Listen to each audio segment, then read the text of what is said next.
shut it off here so we can. Mr. Stevens said he was in court, so he was running late, so he'll be here.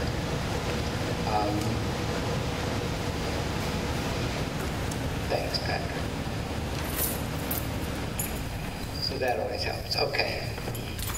Now we can probably hear each other without this, but I think we'll go ahead and open the meeting. There's a notice of the Open Meeting Act over there, and we'll start with the Pledge of Allegiance.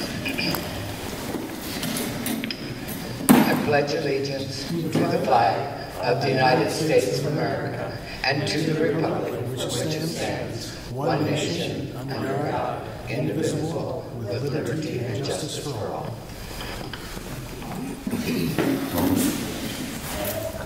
And we'll take roll call. A minute, let me find my agenda here. Okay, Mr. Murphy. Here. Mr. Pikes. Here. Ms. Rader. Yes. And Mr. Evans. Yes, President.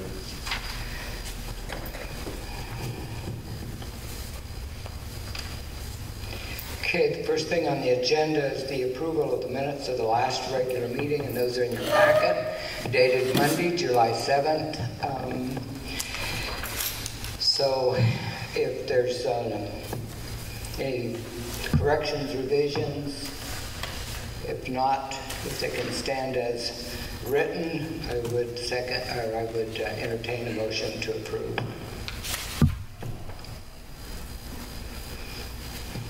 That was a Wednesday.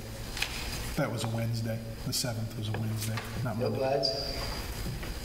Because you had to move it from the Yes, 4th, it remember? was. Thank you. Sure. Change it to Wednesday the 7th.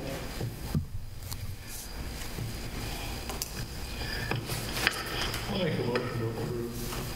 Motion by James to approve the minutes of the July meeting. I'll second it. Okay. Who seconded? Larry seconds. Isla? Yes.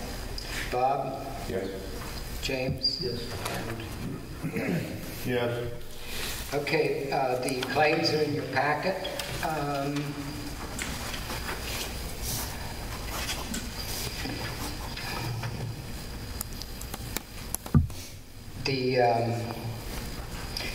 Is that folder here with? Yeah. Okay. Get a chance to look at those, or if you want to, or whatever.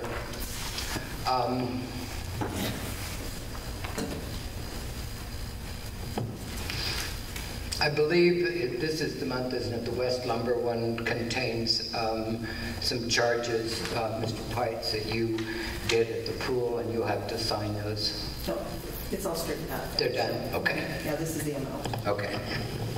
So we usually, whoever picks them up needs to sign the receipts. Okay.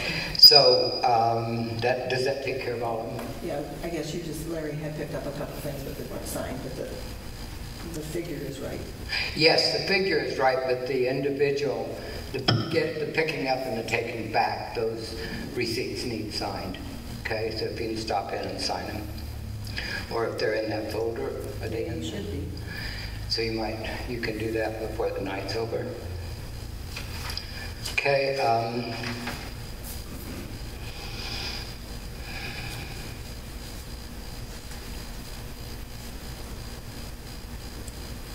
On the payroll, we estimated at $16,000, and we actually paid $22,958.62. That's quite a gap. We never had a gap like that before. It's the pool. The wages from the pool. They weren't. That's kind of a constant estimate. Probably got. 15 is what we estimate every month, and we just didn't. Right. We just didn't raise the estimate to include the pool this month, probably. So there was 6,000 or 5,000 in the pool. That extra that came onto that. Yeah.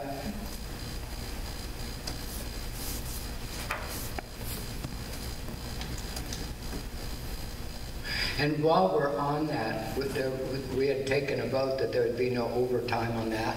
So when there were 2 or 3 of the gals guards, I won't say gals, I think one of the guys is on there, who had overtime hours by 2 or 3, and we did not pay those. But I told Lacey that with board approval, we could do that. We could go back and pick those up. We paid them at straight time. But if you wanted to have that overtime, we can do that. But we had voted not to pay overtime. So I talked with Lacey, and what had happened was, of course, during the time that they were giving lessons, the question I asked her was that there were some guards that got 4 or 5 hours, the rest of them are getting 82, you know, so, or whatever. So the question I asked was, were they the ones who got all the hours get them because the others could not work, or was it because of some favoritism? That's basically what I'd like to ask. And that's why they have 8 guards, is because we know that the high school girls also are involved in summer camps, et cetera, et cetera. So it happened during this pay period that nobody else could work, and 2 or 3 of them got overtime. So I don't have a problem with I think Lacey had 2 and some hours, and one of the others had a couple hours and so forth. So we can go back and pick up that overtime if the board approves it. So maybe we should separate that out, and I should ask for a motion if you want to pick up the overtime on the pool separate from the actual list. I'll make a motion to pick it up. Okay, motion by James to pay the overtime at the pool. I'll second.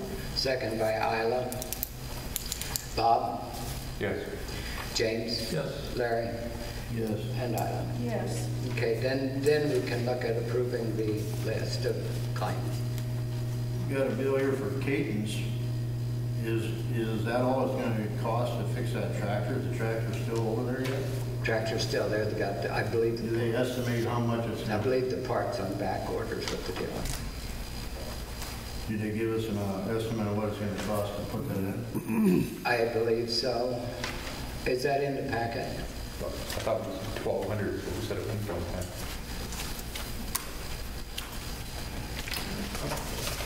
The estimate. Do you know what the estimate was? I heard, the number I heard was around 2. Around 2,000, I think. Yeah, that sounds familiar.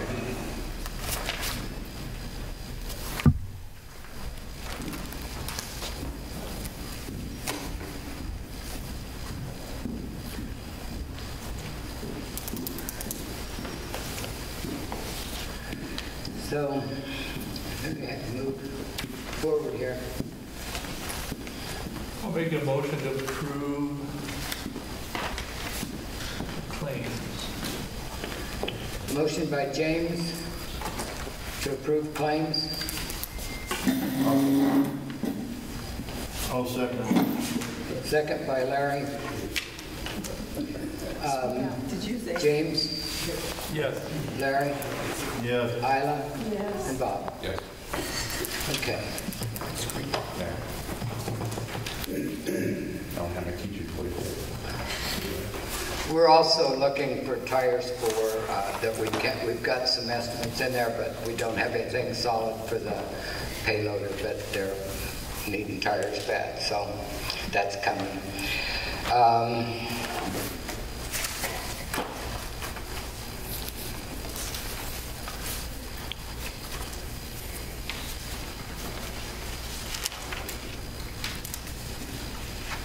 I don't know what the start thing is. Discuss fees for repair.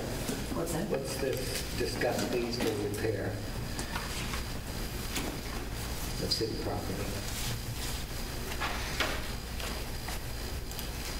We put that in the memo, wait a second. Okay, just give it back up. Oh, I didn't really have that. Oh, that's for the fee schedule.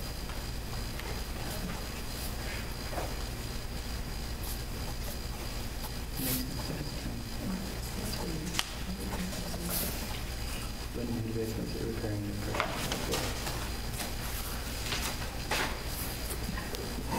It's like,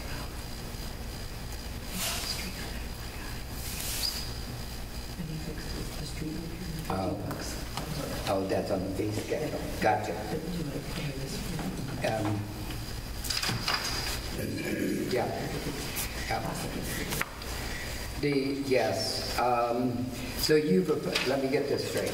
I want to look at your agenda, and it's that discussion. I was caught up in that personal fee schedule. We just added these. We just got these fees for A&D service and pumps at Hardington because of the difficulty of getting tires for the payloader. So those highlighted, they both will have extras, and it's a one-day only. They don't know if they can get them. It's difficulty of back orders and so forth. We're just kind of sitting on this, but I guess we're wanting to know that you're on board. Yeah. All 4 tires? All 4 are bad. All 4 They've tires. all got ball, whatever holes in them. So we're looking at $4 or $5 grand here. I'd say more like 5 at least. How long have we had them there pay order before? I don't know, Larry. I don't know. I wrote down those questions. Pardon? The back tires are original. Are they? Yeah. Okay.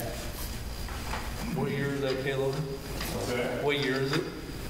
Oh, like 2006, 8, something like that. Okay.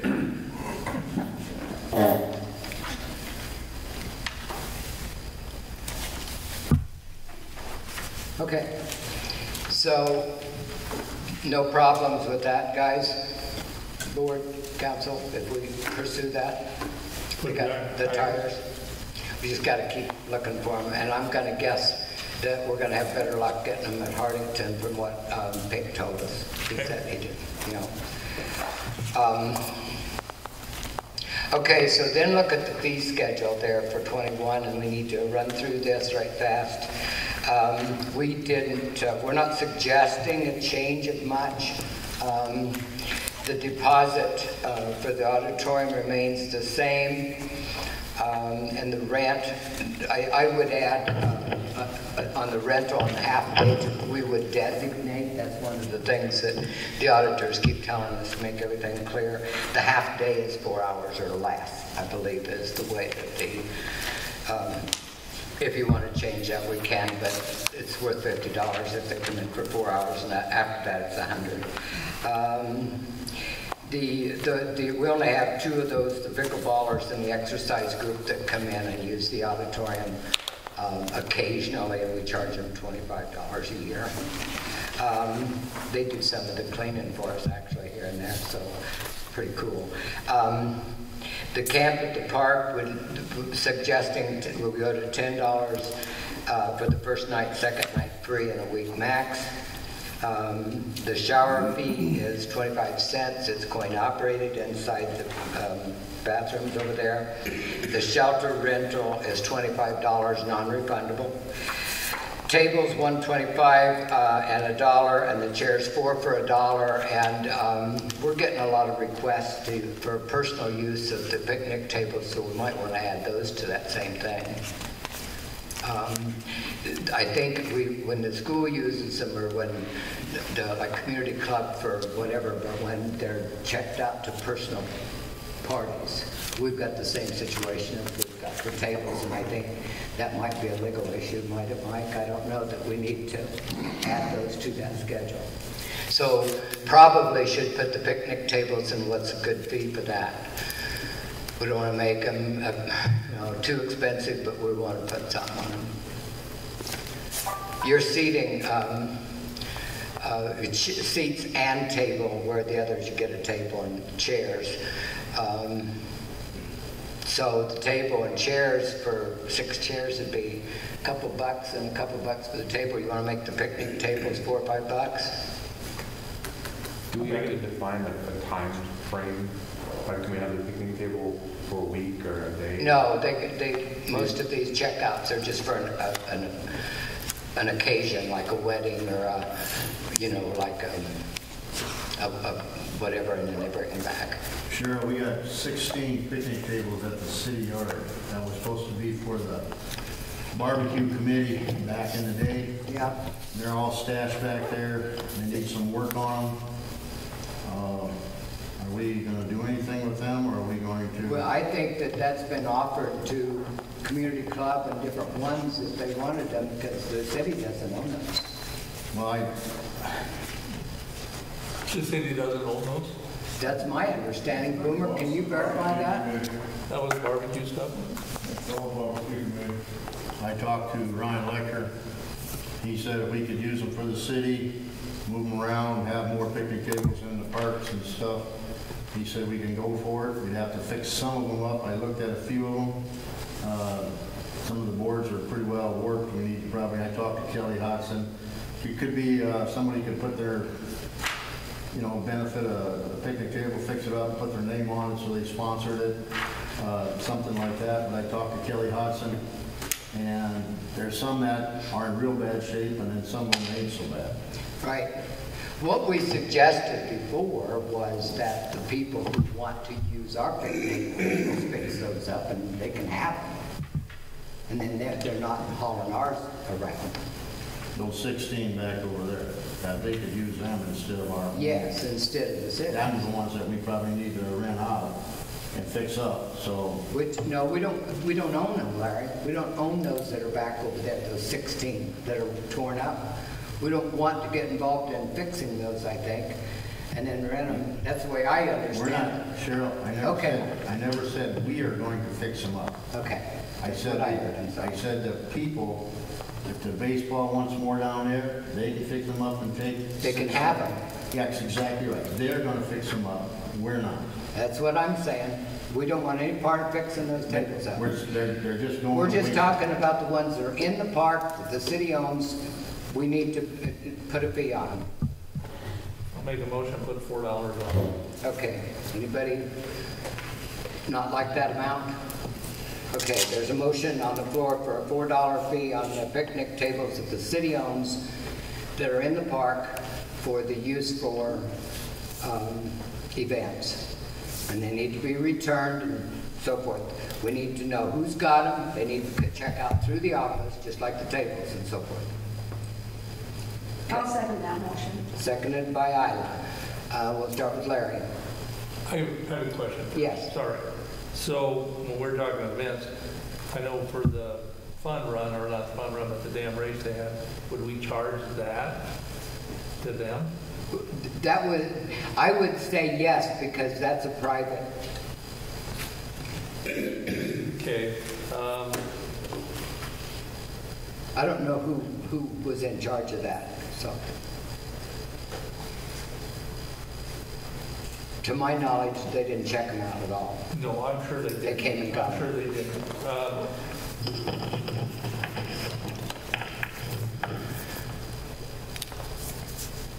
I just think, I guess I was thinking more along the lines of personal use over a function that brings people money to town. Well, they didn't bring any money to the city. And now the community club, I would say the community club during the garage sales and all that kind of thing, when that's a citywide function, the city gets involved in that, I guess, in some ways, not much, but the dam race is sponsored by an entity of its own, and they have their own money, they do their own thing, that nothing comes to the city.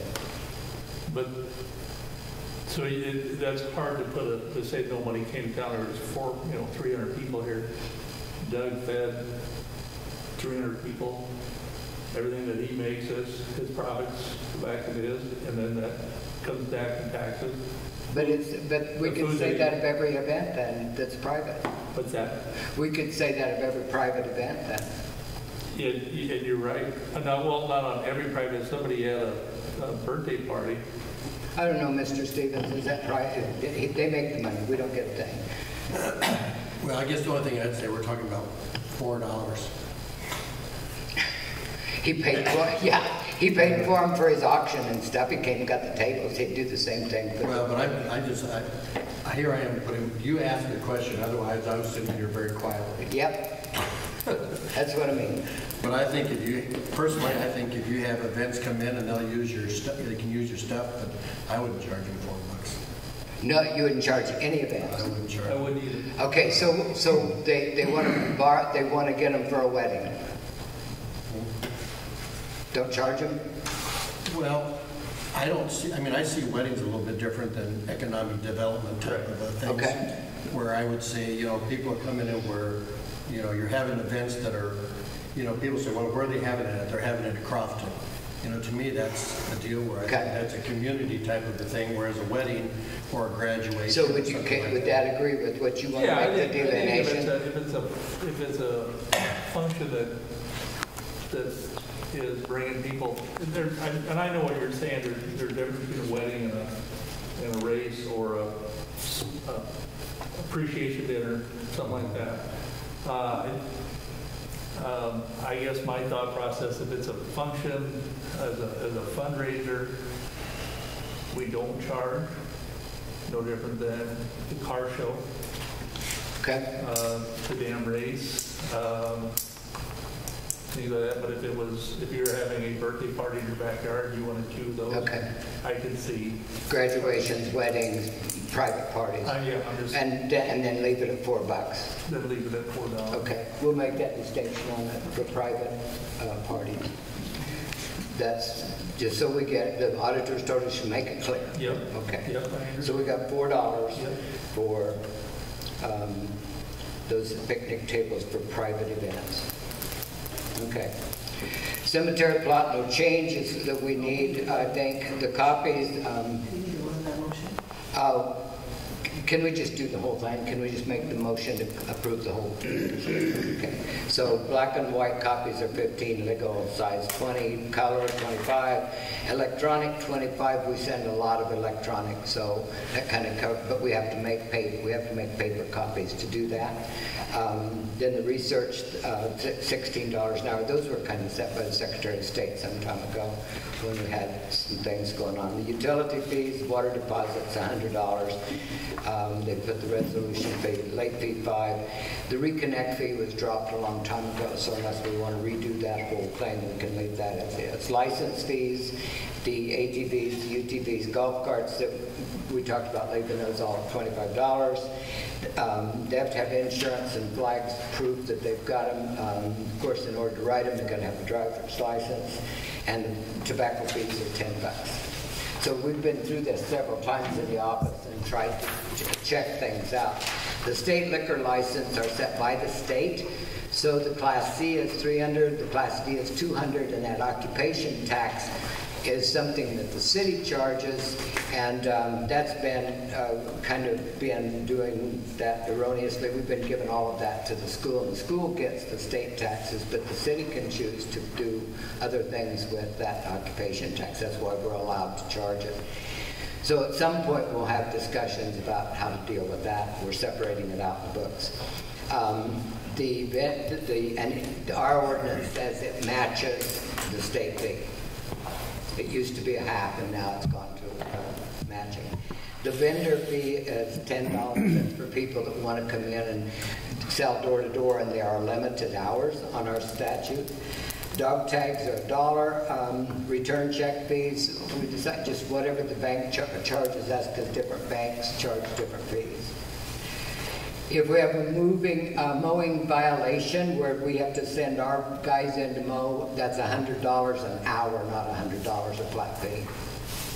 We sent 2 mowers in to one here a couple of years ago, and they mowed 2 hours each, so that they got charged $400. Okay, so that's a per hour fee.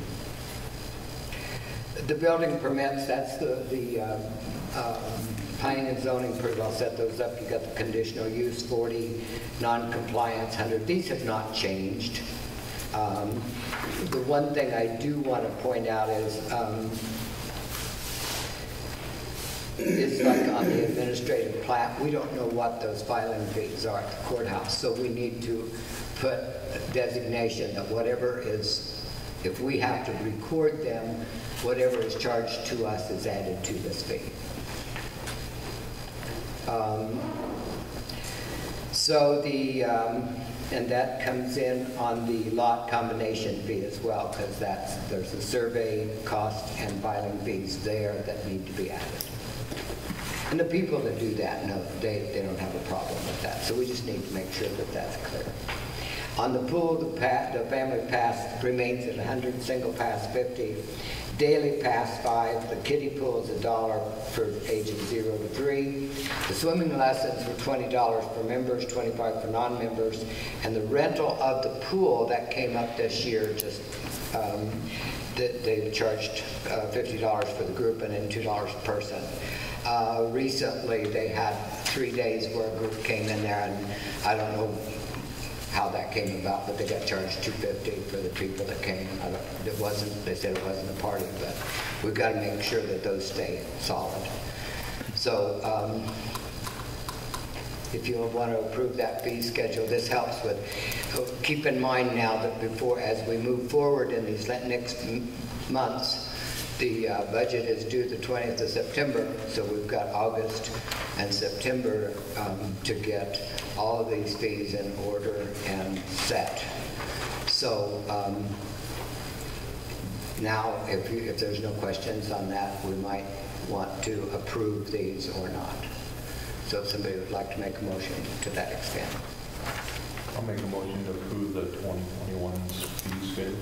Okay, motion by Bob to approve the fee schedule. I'll second it. Second by Larry Pikes. We'll start with Isla. Yes. Bob. Yes. James. Yes. And Larry. Yes. Okay. So,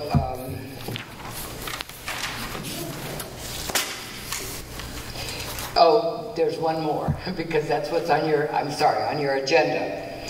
That fee for repair of city property when individuals are repairing their personal property.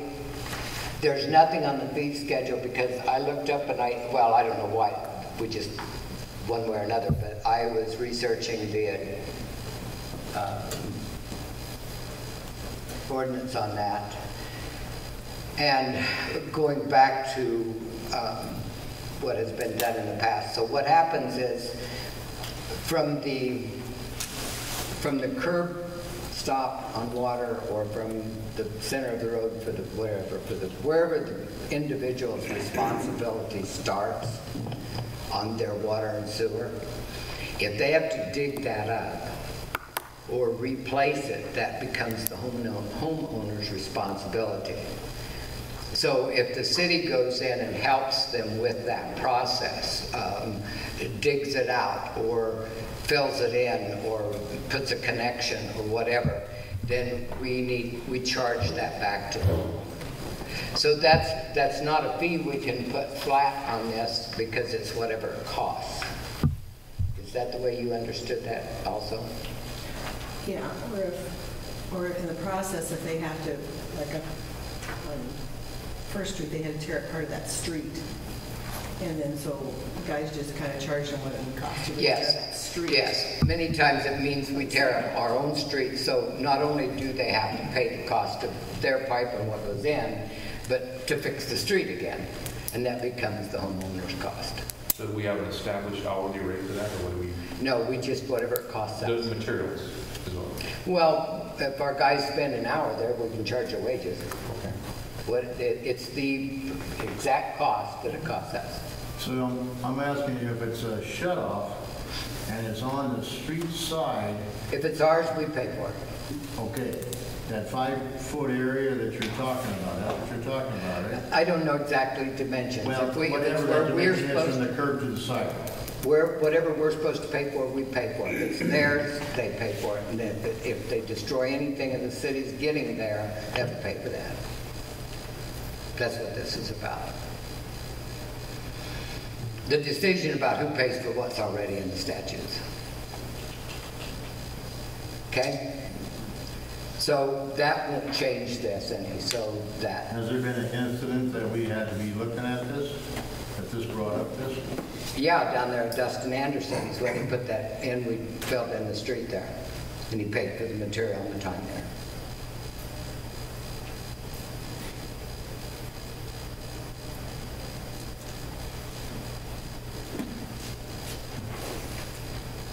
So as long as, what I'm looking at on the fee schedule, as long as you don't want to add another $200 or $300 or $50 or $10 because we had to do it, well, then there's no fee involved. It's just the cost. Then the vote on the fee schedule still stands. Okay. Then we would like to introduce to those of you who don't know him, our dear friend, Mr. Steve Parr. He's been our street superintendent since I came on board, and we've met in coffee shops in strange towns and driven around the back roads and looked at all kinds of things. So Steve, I'm going to turn this, I think you've been talking with Larry, so you guys can present whatever you got. You want me to go first, Mike? Larry? Go ahead. Okay, all right. Well, thank you, Cheryl. I've got a lot of handouts. You want the mic? I think I can you'll speak be loud, fine. if that's all right. I can help you hand out if you want. All right. Nope, I think I got it. So I got some handouts here, and we'll kind of go through each one. So the first thing I'm handing out is basically it's a street surfacing map. So this gives you an idea. There's a legend down at the bottom. I'm not going to spend a lot of time on this. It shows the existing street surfacing in Crofton. You guys have to move closer. So those are all the streets in town, and the ones we're going to specifically talk about tonight, in just a few minutes, are the ones that are highlighted in orange. Those are what I listed as bituminous or asphalt with curb and gutter. That's the orange streets. And then the light blue, which is bituminous asphalt, those are the rural section streets in town that are asphalt bituminous material. So that's just a little bit of information for you there. The second thing I'm going to hand out is a couple weeks ago, actually I think it was 2 weeks ago today, right, Larry and Bob? Yes. We met at Larry's request to just kind of talk about the streets in town and maybe what you might be wanting to do with some street improvements. So we spent a couple hours, there you go, spent a couple hours driving around, looking at streets and kind of throwing out some ideas. And so what my thought was, and what information I want to share tonight, is that if you look at the first sheet, was to take some cores of the existing street, because right now those streets, whether it's a rural section asphalt road or if it's curb and gutter and asphalt, we don't have any idea how thick that existing surfacing is. You know, is it 2 inches? Is it 6 inches? What thickness it is? So what I did was I identified the first sheet of those 3 sheets, identified places, 1 core per block of all the rural section streets in town that probably need to be addressed at some point in time in the future. So what's being proposed there in that first sheet, all those red circles, are a pavement core, so 1 per block, but also to test to see what the subgrade looks like underneath there. And the reason for doing that is they're gonna look at all those cores and we'll know how thick it is, but also if those cores are pretty not very thick, then if you're going to do something on those streets, the recommendation may be to tear that up and redo the asphalt. And as part of doing that, we want to make sure the subgrade is okay, the dirt underneath to support that pavement. So those spots there are all to look at the existing rural streets in town, a pavement core and a subgrade test, 1 per block.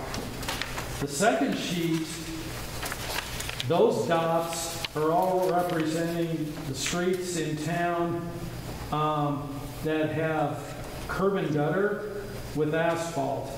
And so what we're looking at there is to take 3 cores per block. And out of those 3 cores, 1 of them we would do a subgrade test on.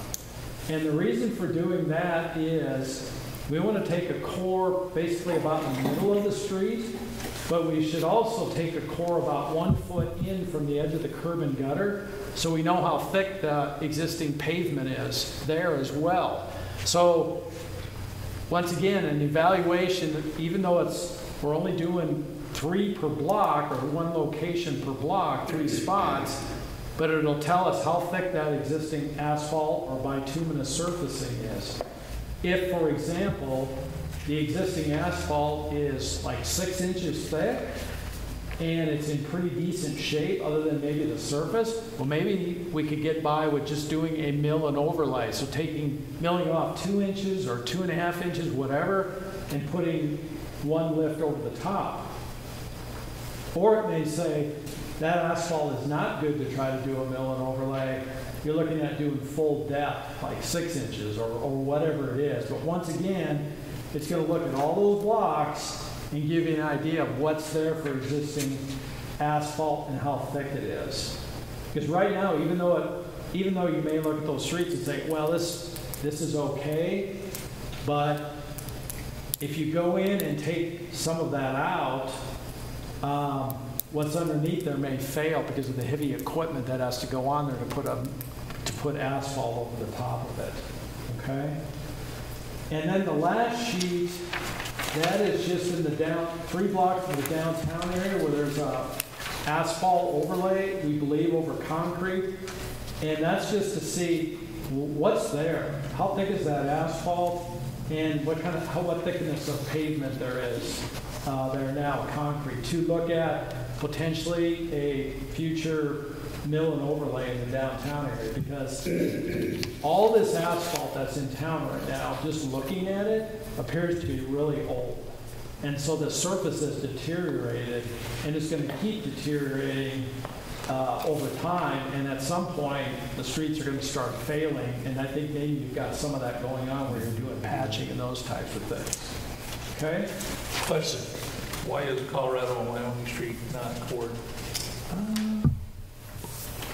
Oh, okay. So what we could core those, but when Bob and I drove around and looked, we felt like, oh, you know what, those streets aren't as bad as the other ones, so I'm going to beg to differ. What's that? I'm going to beg to differ. And we could sure core those. Core those, please. We could sure core those. So when you core them, I mean, you got dots all over the roads here. Do there, one city block, you do it in the same spot on every block, or do you move them around kind of? Probably what we were thinking is just somewhere about in the middle of the block, and we'd go core. I mean, the length of the block, you do it in the same spot. Probably in the middle. We could stagger them around a little bit. We could do 3 cores in an intersection too. It's not going to be perfect as far as, all we're doing is we're having an idea of how thick of what's there. And we can add some additional cores. That would be no problem. If we want to add Wyoming and Colorado on there too, we could do, I think that's curb and gutted, right? Yep. Yeah. So we could take 3 cores there just to know what's going on there too. Yep.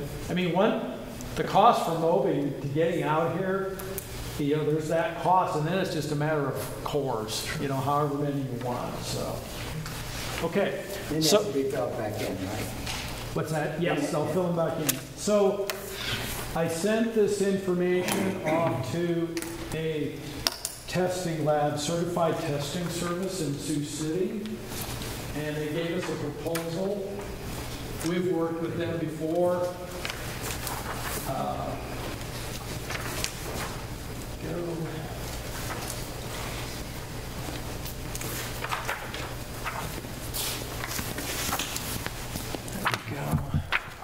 Boy, I made just enough copies.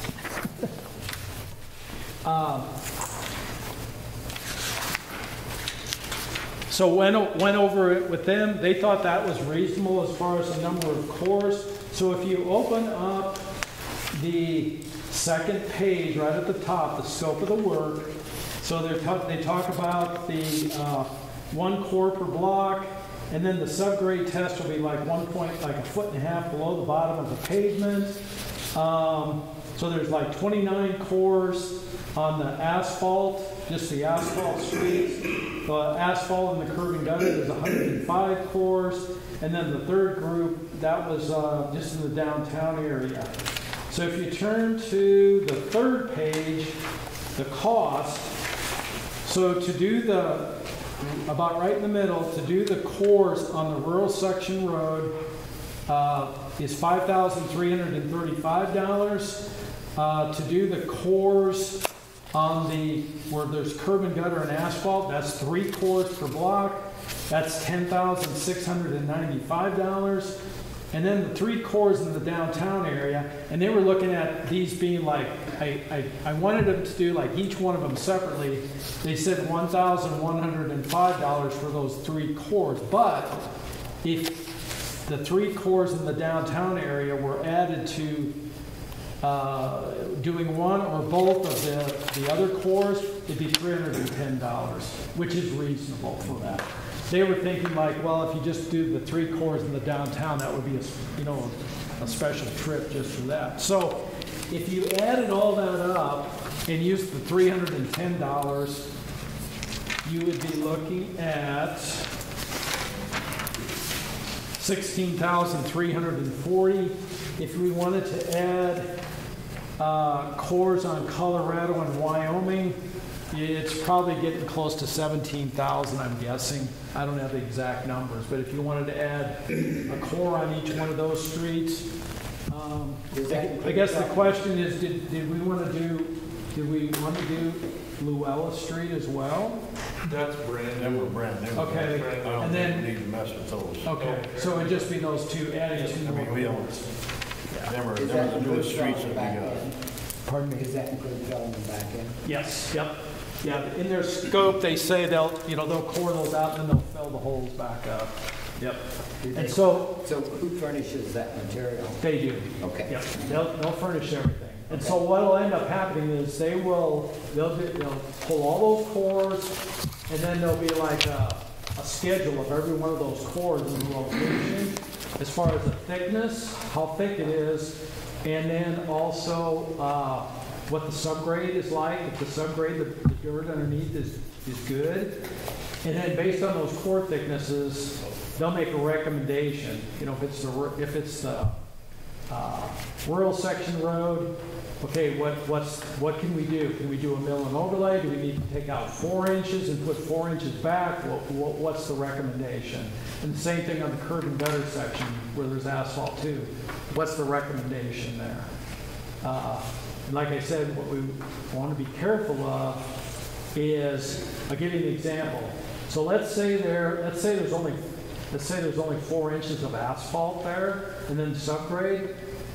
Well, we wouldn't be able to do a mill and an overlay on that. Like take 2 inches out and put 2 inches back, because there'd only be 2 inches there. Probably not going to work because of heavy equipment. The milling machine, the laydown machine is going to break up that 2 inches. Now, if it's 6 inches or more than 6 inches, and the asphalt's in good shape, we maybe could get by with just doing 2-inch mill and 2 inches over the top, which is going to save you money. So you're going to spend some money, but you're going to have a lot better idea of like what's there. And depending on how you want to decide to proceed with getting somebody to do this work, that'll be good information. So, you just said if they have 4 inches of asphalt and it cores down and it tells that the ground is not stable enough to carry it, do we, as a town, we got to take that dirt out, put new dirt in, and pack it to what we have to have? It could be a recompaction. I mean, for that street, or if there is one. Right. Yep. So the compaction, we'd have to get somebody to take out the old dirt that's not capable of handling this, or do we don't add no more dirt. Or it's maybe just recompacting what's there. Okay. Could be. I'll give you an example. We're doing a project in a town, and there's curb and gutter, and there's asphalt. And so initially, just preliminarily, we were looking at, okay, we should probably just be able to do a mill and an overlay, okay? Because the streets look pretty decent. I mean, actually, they look better than what your streets do look like, okay? Well, we had it cored, and they came back and the geotechnical firm, the same firm, came back and said, no, There's some of them we could do the mill and overlay, and some of them they said the material isn't thick enough or it's in bad condition. In other words, the asphalt on the top almost looks better than in the bottom. And they said if we do a mill and overlay, we're gonna lose everything. So on those streets, we're gonna end up doing like a full depth, take it all out, recompact the subgrade, and go, I think it's at least 6 inches of asphalt. Okay? Also, before I forget, and you all know this, but there's some of these streets that go to the elevator facility, like 2nd Street going out. A few of these streets, probably going to want to look at, because of the truck traffic, that asphalt may need to be thicker. So once again, they're going to look at that. If it's residential, different traffic, then like that out there is probably a kind of what I would call more of a truck route, right? Because of the elevator facility. So did they give you, I might have missed in here, how long would it take them to core? Is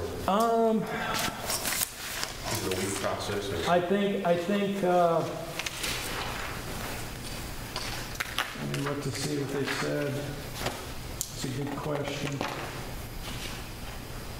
And then there's It says, based on our present schedule, we can commence the field work within 5 to 7 working days.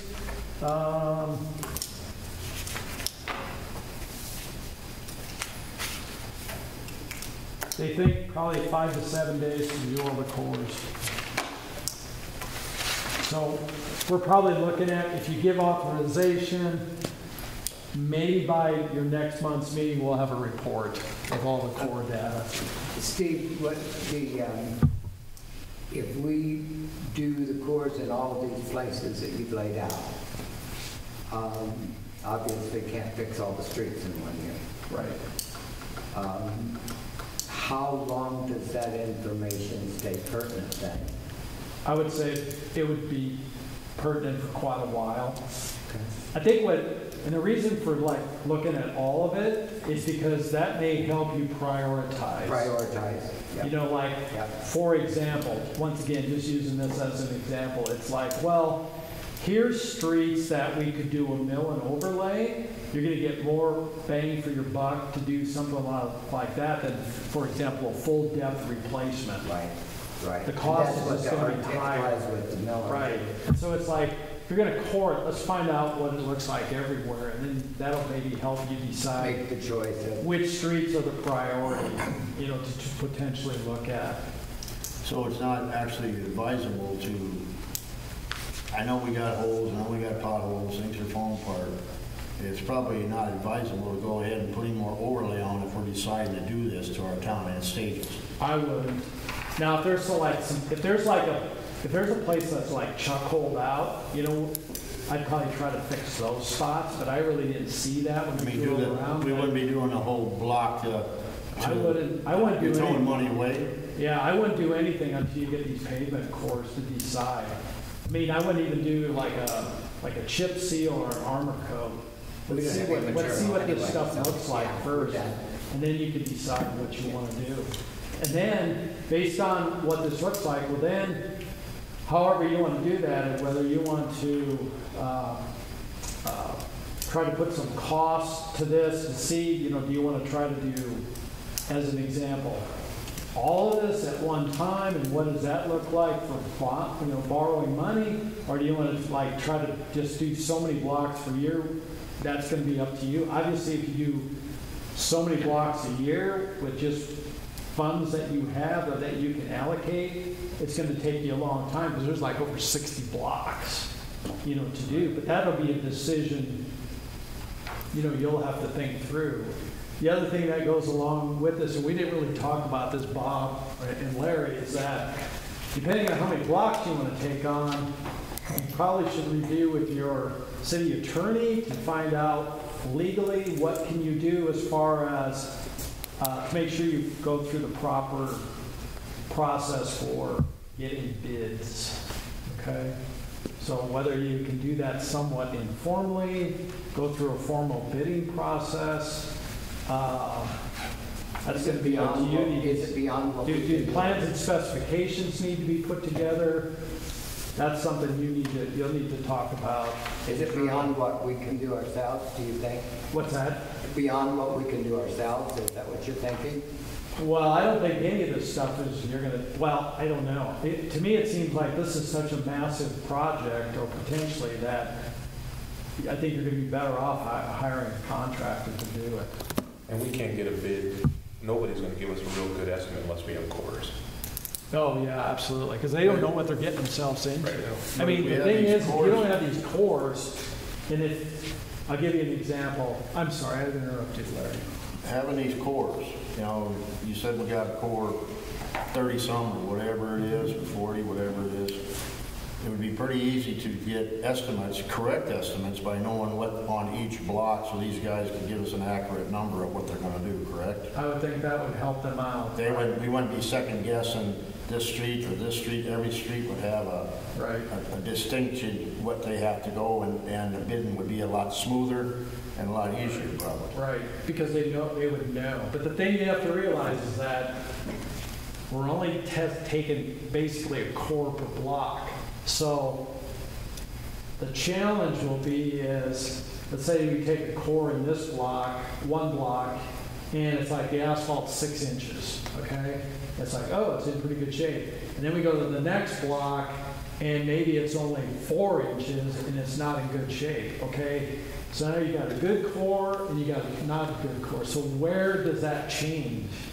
And so that's going to be the challenge to figure Well, out. when they change on, most of our intersections are concrete, most of them are.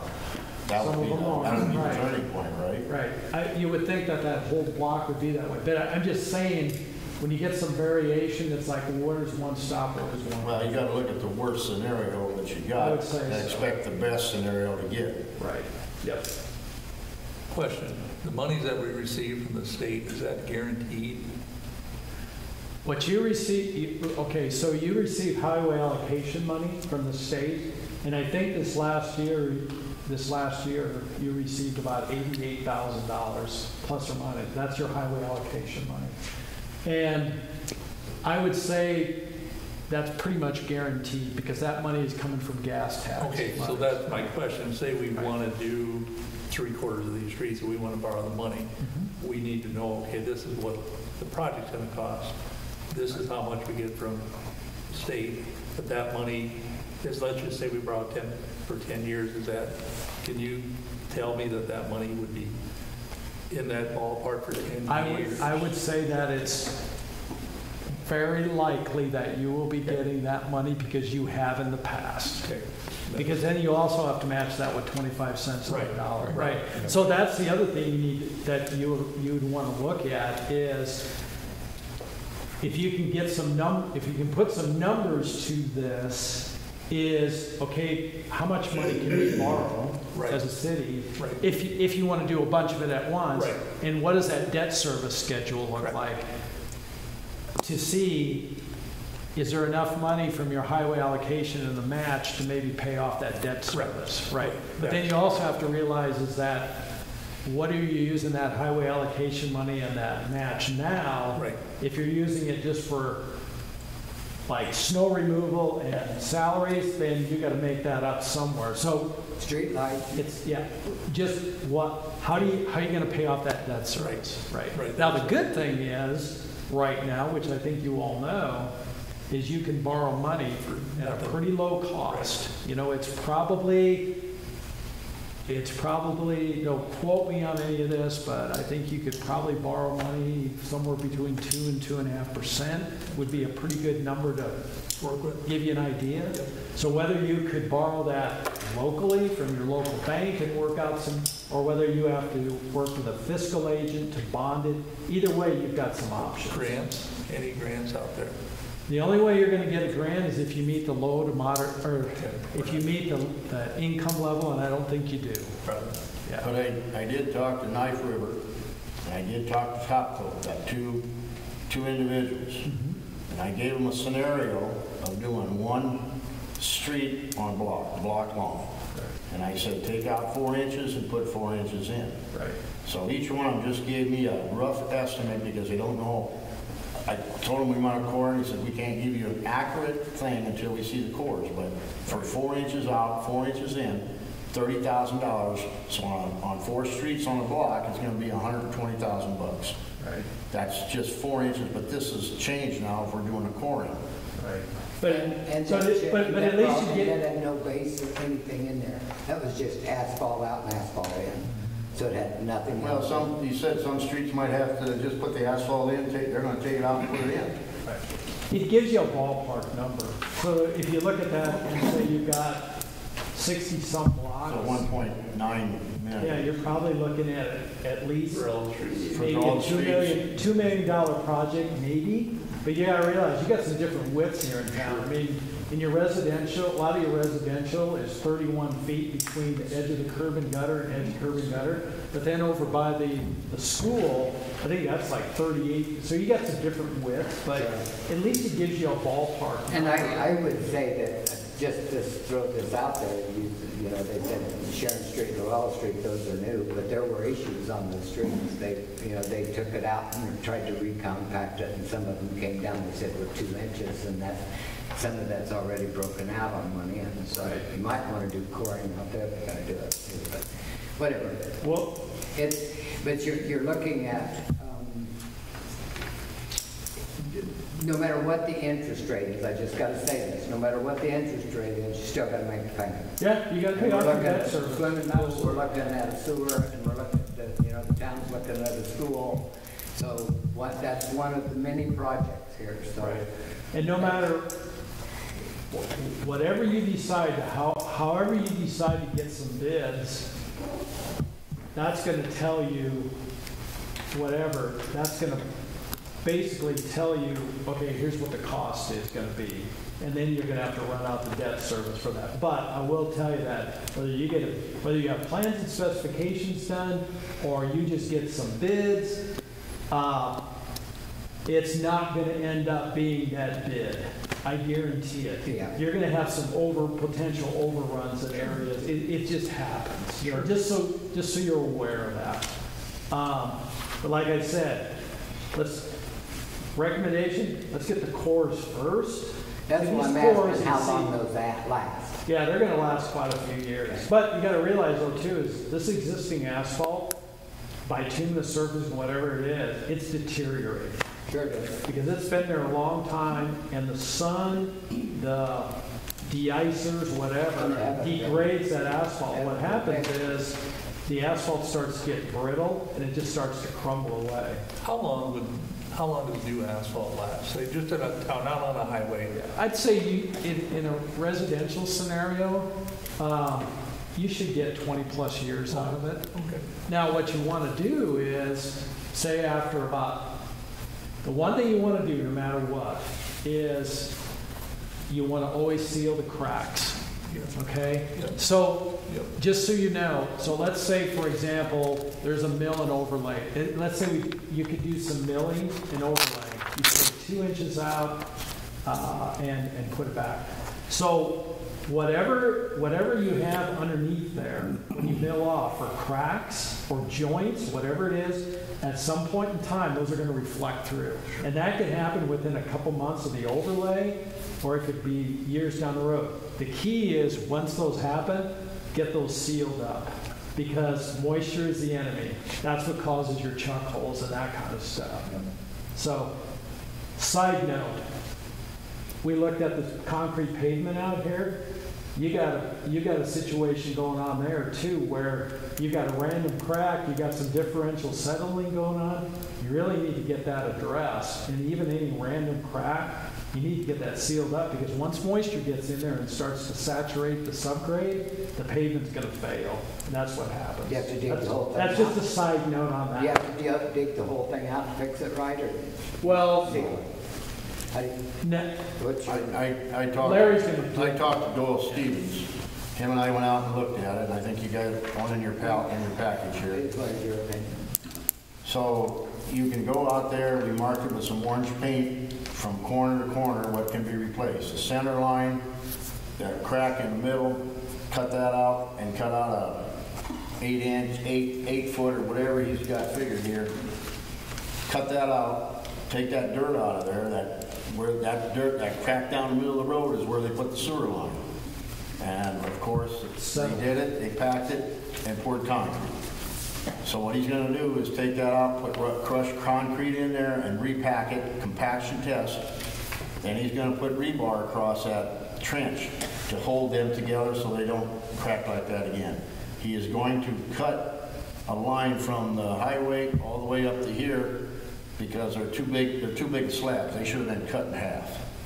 That crack that's closest to the curb on the west side, he's got a machine that can follow a crack like that and make a V and fill it. He's got it in here, about a guy putting this in here, sealing it up with asphalt, tearing out all the asphalt in cracks, redoing all of it, guaranteeing it for a year. So the total price of fixing that road is like $47,482. That's concrete, labor, everything, putting new tar in each one of those cracks, making them big slabs smaller so they don't have a tendency to break. Yeah, so I'm not being critical of what happened over there, or whoever the engineer was on that, but that outside panel, that's huge. There should have been a joint cut in there, and that, like in the parking area, and that's why that cracked, because the panels are so With big. a year warranty doesn't help been- as much. What's that? With a year warranty, isn't very good for $47,000, is it? He said that 8x10 is a perfect slab to cut. And that's what he's gonna have, probably close to that, by making a new cut line down the middle, and then putting that where it's all jagged, he's gonna open that up, and that'll be the crack joint right there with tar. Well, we need another bid on it anyway, but that kind of money.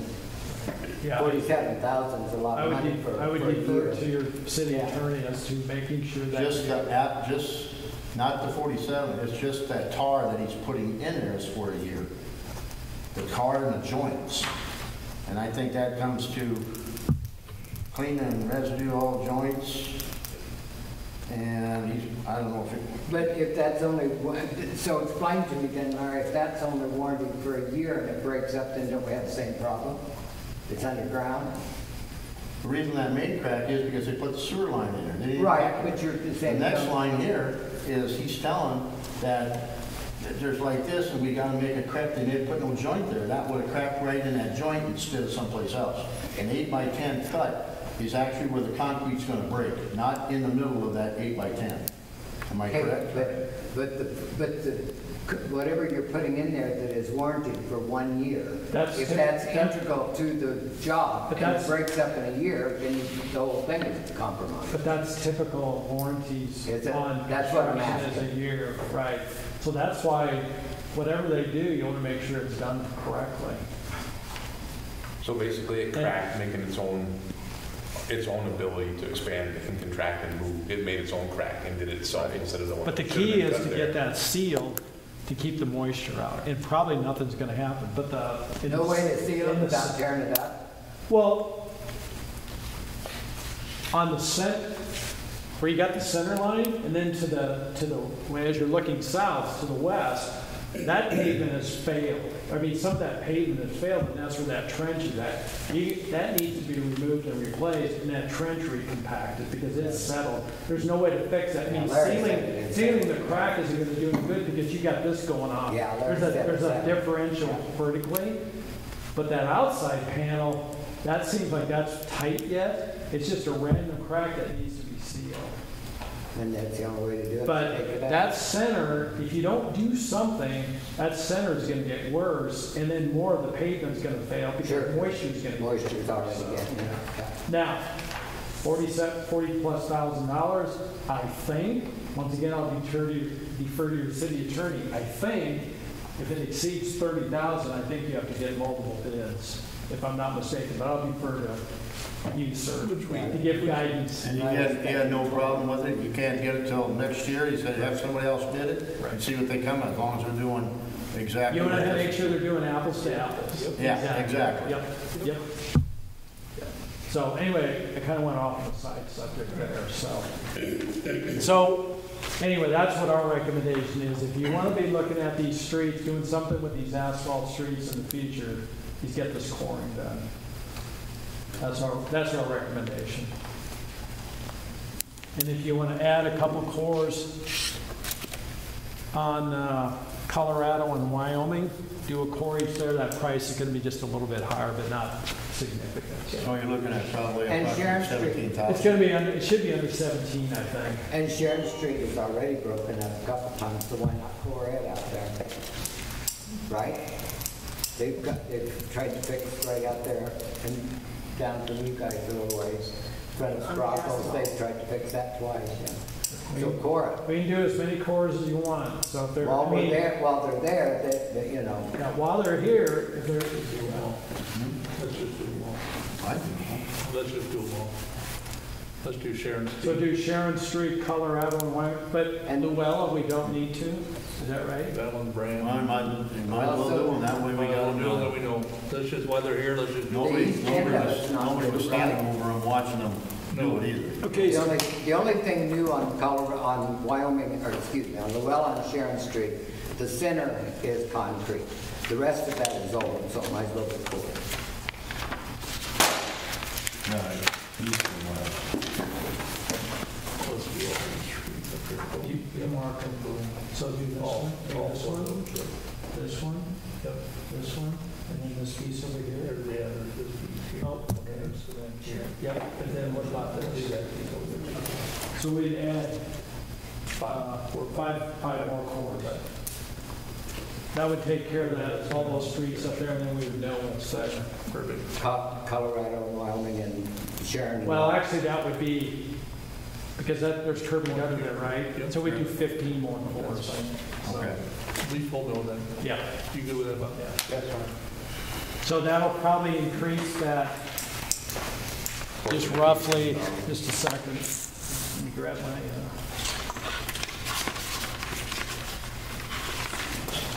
So you're still gonna be 20,000 or thereabouts? yeah, it'll be Estimated. just a second.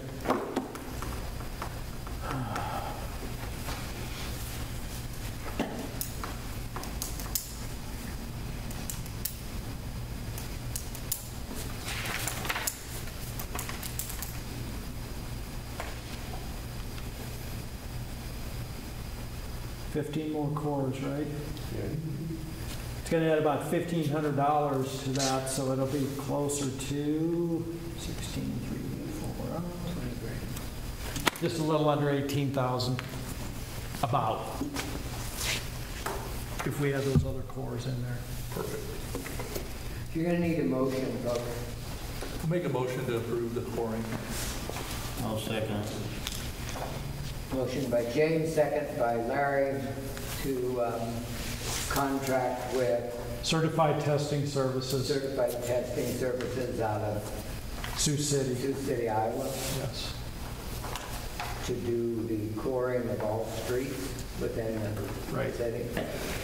So what I'll do is I'll get a revised proposal from them to add those other blocks in, and then I can get that sent up and for a signature. Okay. Thanks. So then we need a vote. Let's start with Larry. Yes. Isla, Yes. Bob, Yes. and James. Yes. So I've got one more item. Yes. In regard, go ahead. so this, one of the things we need to deal with or touch base on is your 1 and 6 year street Yep. plan. I was gonna ask you about that. And this is, Does this change our 1 and 6? well, I only got one. No, I have, here you go. Yep. Thank you. There you go. So, just a second here, let me get organized. Okay, so this is what is in your current, this last year's 1 and 6 year plan, okay? So, what my suggestion would be, because of not knowing for sure what you're gonna do this next year, if anything, is let's just leave this the way it is, okay? You can adopt it, we can always revise it based on what you decide from those cores, and we can always, because you need to have your public hearing on the 1 and 6 year plan either in September or October. Really should have it in September when you do your public hearing for your budget. Yeah. But we're not going to know yet. And so to go through here and change all this, you may decide to do nothing or some or whatever. So my suggestion is, let's just leave it the same. You can adopt this, and then after we look at those cores, and then you can decide, then we can change it. That's what my recommendation is. I got one more question. Okay. Most of our intersections have got concrete in it, most of them. The best, what you've told us, the best thing to do there is take a grinder and grind out the cracks, make a V or some kind of a deficit so we can put hot tar in there to stop it from water going in there, correct? Right, if there's cracks. Cracks in our intersections. Right, cracks in the intersections. The best thing to do is to like route that crack out so that you can get the sealant in there and seal. Kind of like a V or just like a quarter of a. Yeah, it's about a quarter of an inch, 3/8 of an inch. They've got a machine that does that, and then follow the crack. Go to each intersection and start tarring them and getting so we got them sealed up so we don't have any problems with our intersections, correct? Exactly. And there's a spot down there by, I don't know what street it is. It's down there by Jerry Steffen, Mrs. Becker, Tony Gunther, that one that comes through. You went through it, that cement curb that goes all the way through across that road. We looked at that, and that needs to be fixed. Is that up in the northwest part of town? I don't know what street that is. 3rd Street. 3rd Nebraska. 3rd Nebraska, yeah. Right. Or it has a huge speed bump going from east to west. The west side of that intersection, that cement is all west side. Yeah, that needs to be, you mentioned that we need to fix that before it gets too bad, right? That intersection right there, not the asphalt, but just that cement. Right. That continued that curb and gutter all the way through there, and it's all busting up. Right. Yeah, if there's we need to concentrate on fixing our concrete that we have on the streets. That's something else to concentrate on, right? Before we do anything else. If there's any bad panels, get those replaced. Yes.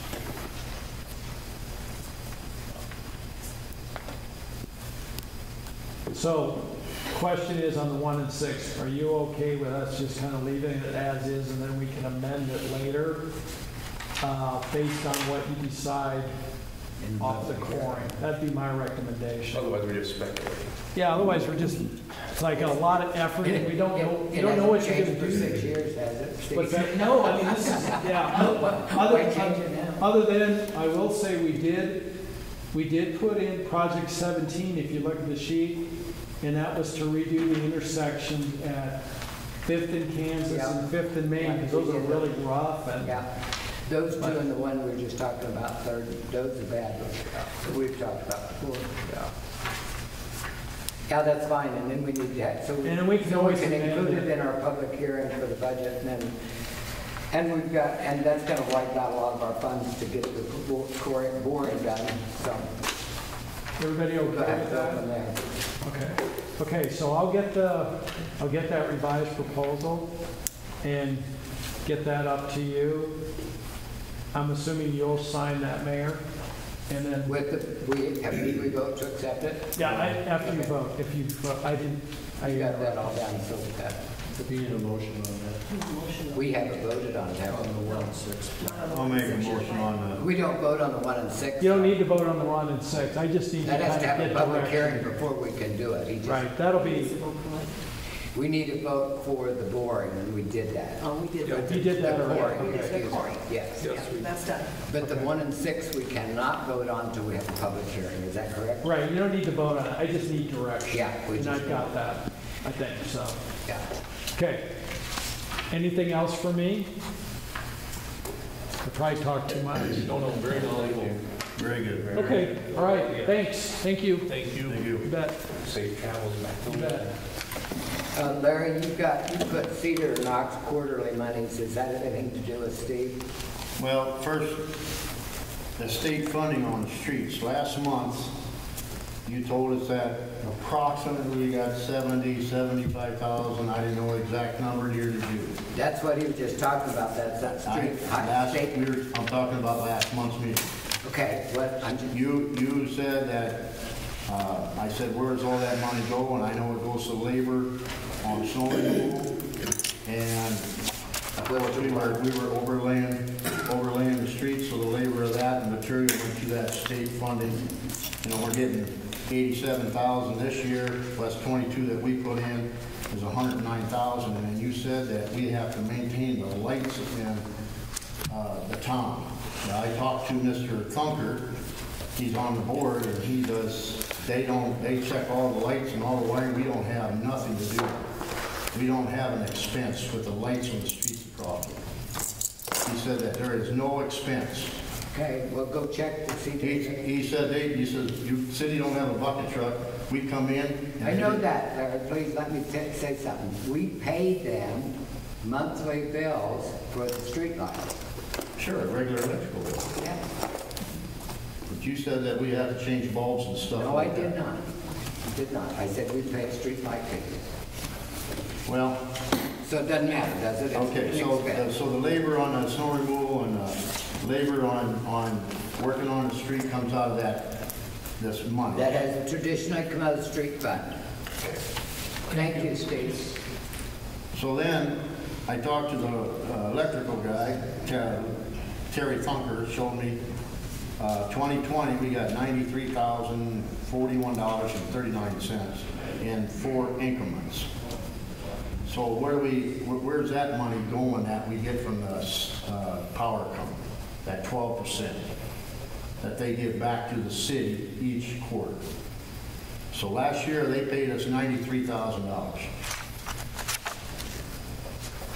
These numbers came right from Terry's computer on the books. Okay, let's look at your financial statement.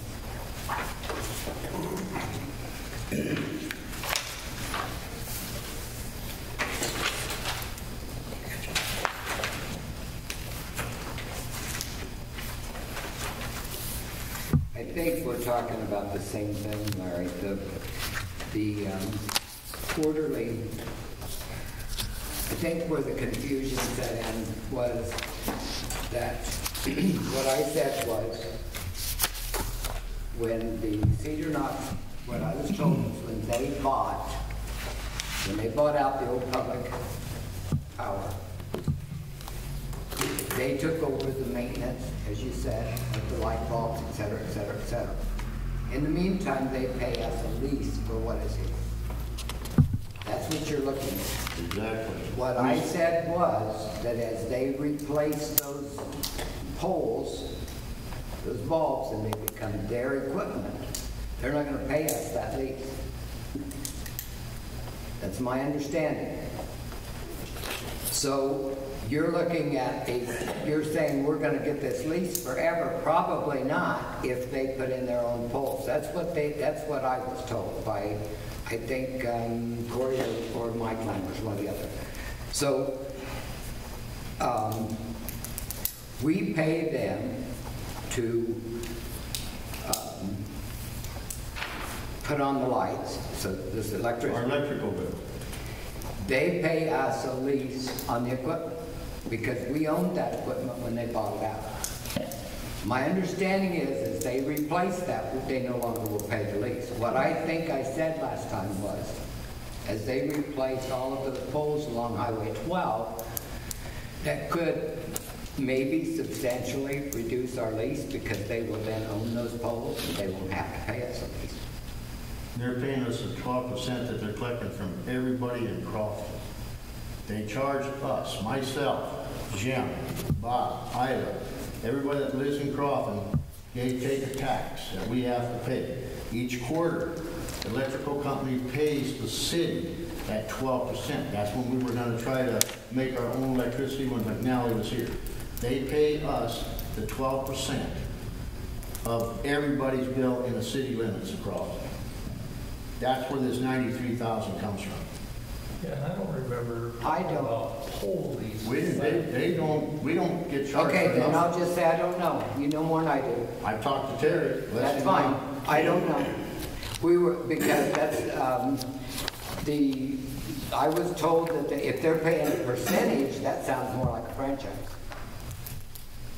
The 12%. That's the tax from everybody pays to the city, to the electrical company. And they collect it and they pay the city. I'll go get him, I'll call him up. No, We can get them in, let's see if we We're can not. get it next month's meeting. Yeah. We'll try to get them in the next month's meeting. Yeah. We've been wanting to get Mike Lammers to come in anyway and talk about how all that works, but he's scheduled for September. yeah, he's Mike is. scheduled See in if Terry September. can come in. See if Terry can come in. Oh, you will. Okay, check on that. So here's the thing. Well, I guess I don't know what, I don't know what you're saying is if we're getting, if everybody's paying for it, then you're wanting to know where that money goes. It goes into the general fund. That money goes That's into what I'm the kind of general asking, fund. we got 87,000 in a street fund, and we got 93,000 coming in, and I asked Terry, is that marked as something? He said, no, the city can use it when they need stuff. So where's the, and I know the Crofton, I'm looking at the bills, it's averaging probably about $3,000 a month that the Crofton pays the power company to run our lights. It's $2,600 this month.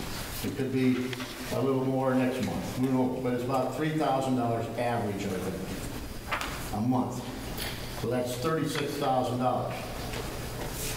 So in 2020, if you take 36,000 off of 93, that's $57,000. Well, if you want that 93 to pay for it, the 93 has always gone into general fund.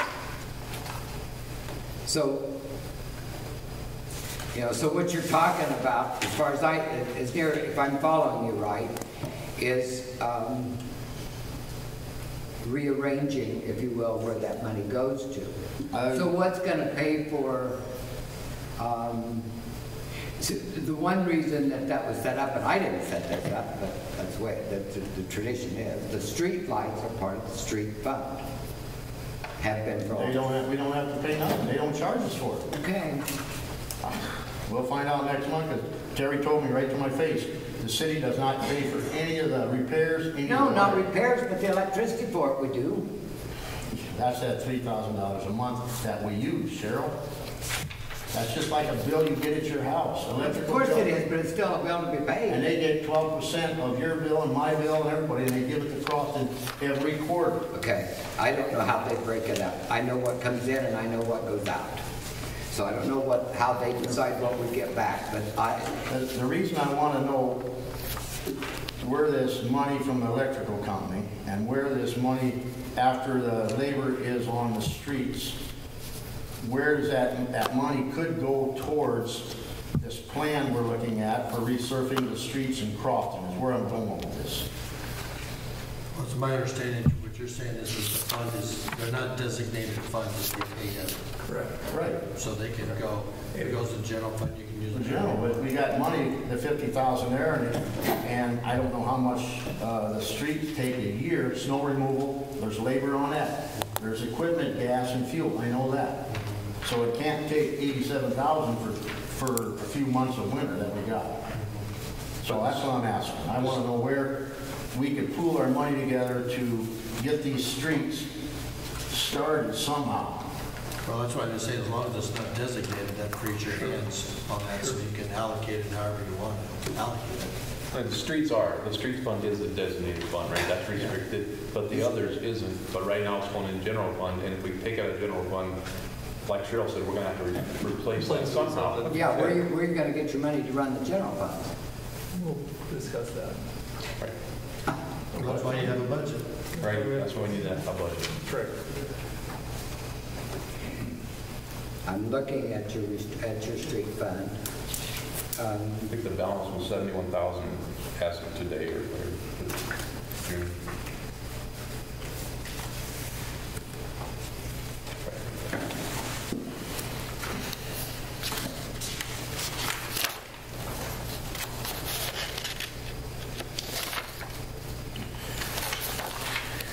The highway allocations as of the end of June was 85,000. So that came from the state.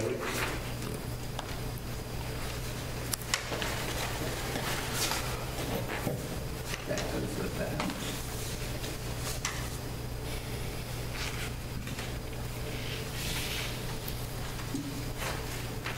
let me see if I can find the utilities.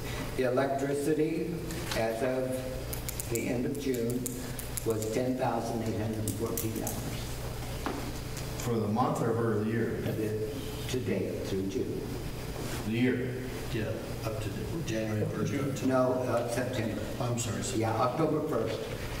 Fiscal year, October 1st through June, 10,000. $10,000. So we're below. 10,800. Oh, really? Yeah, way below that. But if we get this kind of money, where's the rest of it? Yep. We can start pulling our money together for a project that we want to get our streets fixed, which has been haunting us. So what are you saying? We can take that money out of there? Let's just get them in here and find out where that money's coming from first. When we work on the budget, you want to budget Work on the streets budget before. at that time. This street,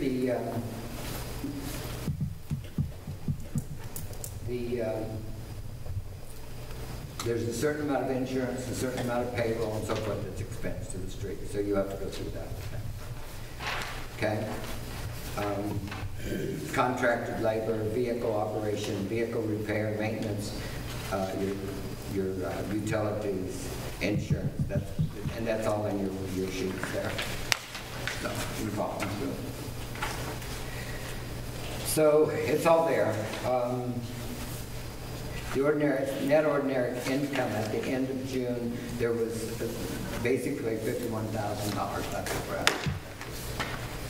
So by the time you pay 20-ish for the whatever you got, and then if you want to stop paying, I don't know where you're going to pay the lights out of if you take it out of there. We break the lights, we take the electricity bills, and they have traditionally, we just followed suit along the way.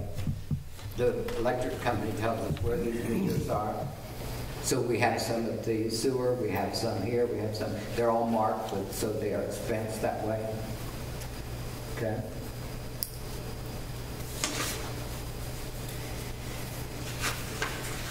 So, it's fine.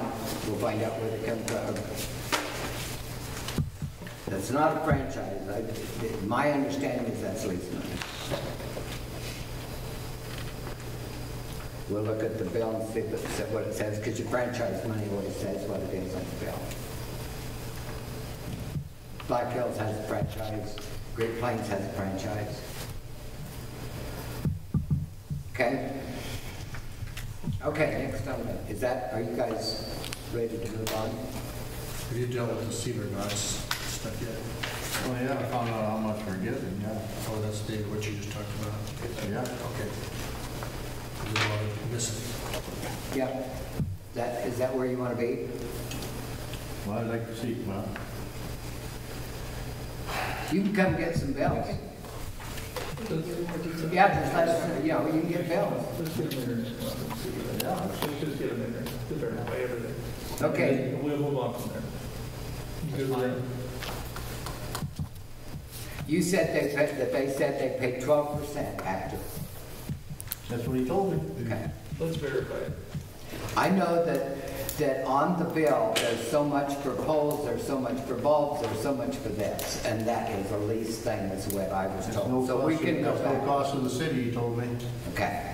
Well, we're paying for something. So let's go on to then the cost to maintain the streets. James, I've got you on there. You had some request on Sharon Street, did you? Yeah. I know we had talked about holding off on all maintenance on our streets till we put a plan together. Who authorized this? Who authorized what? The work on Sharon Street. You told them to use up the material. I did not. Okay. When did I say that?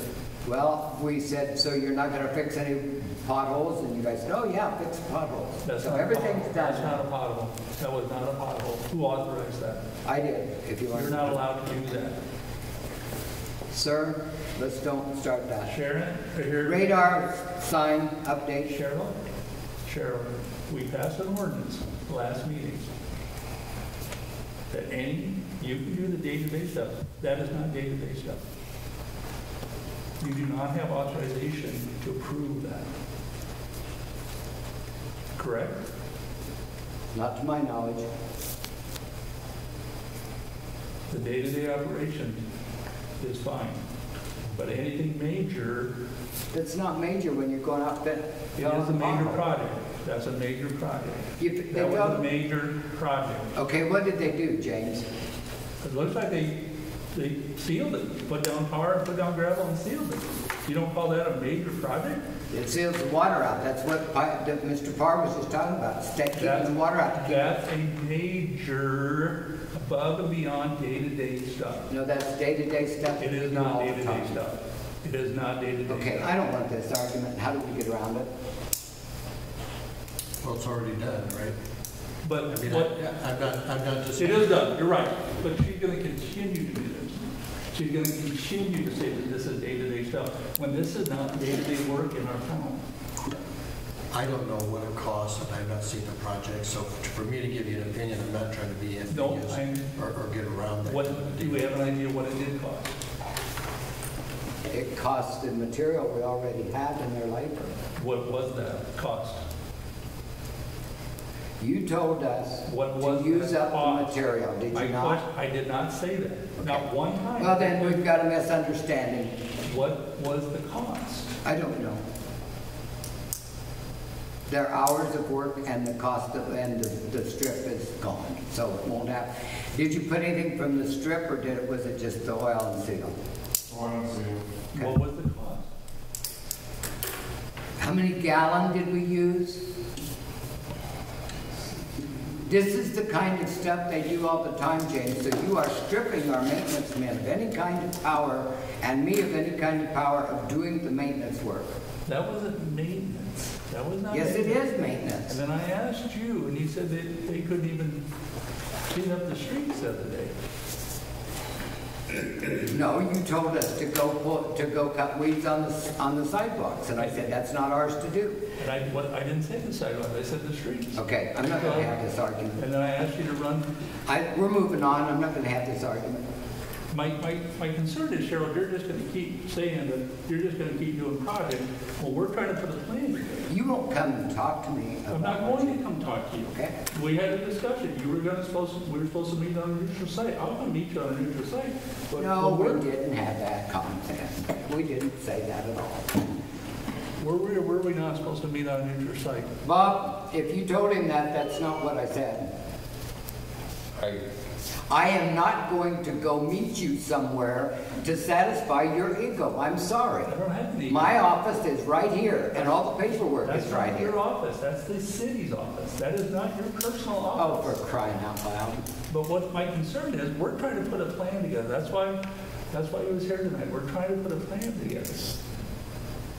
We're trying to figure out what's the best route to go. So my concern is you're just going to keep doing these little things when we're trying to.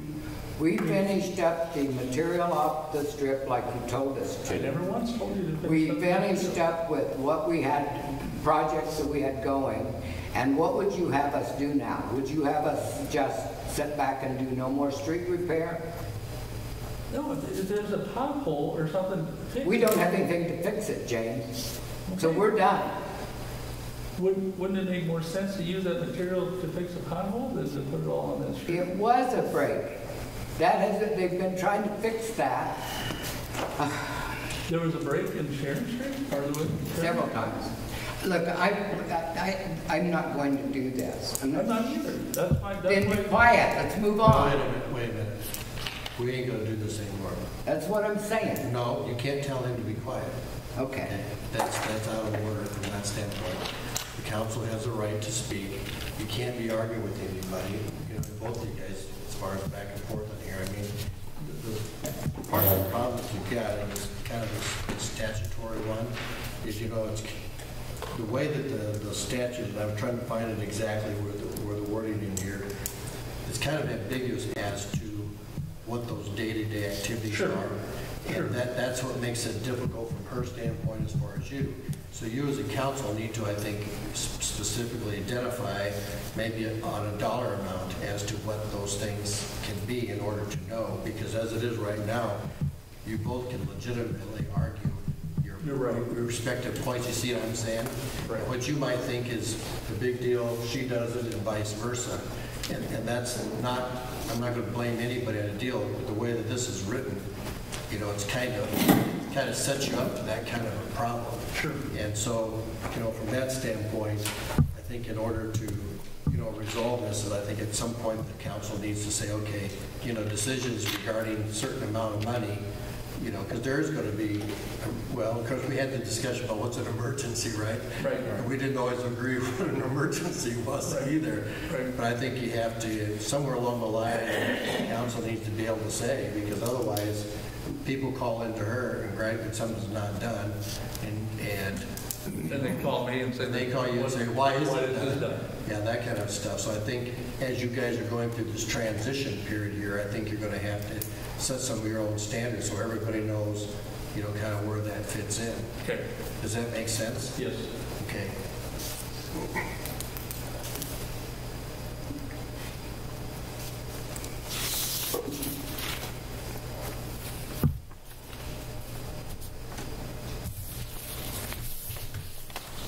I'm fine.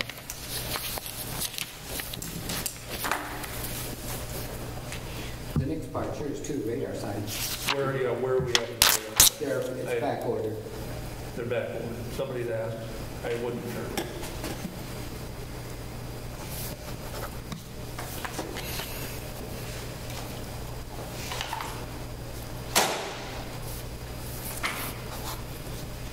Or can we discuss a dollar amount now and do that written in stone? And it's not on the agenda, but, No, if it's not on the agenda, let's leave it alone.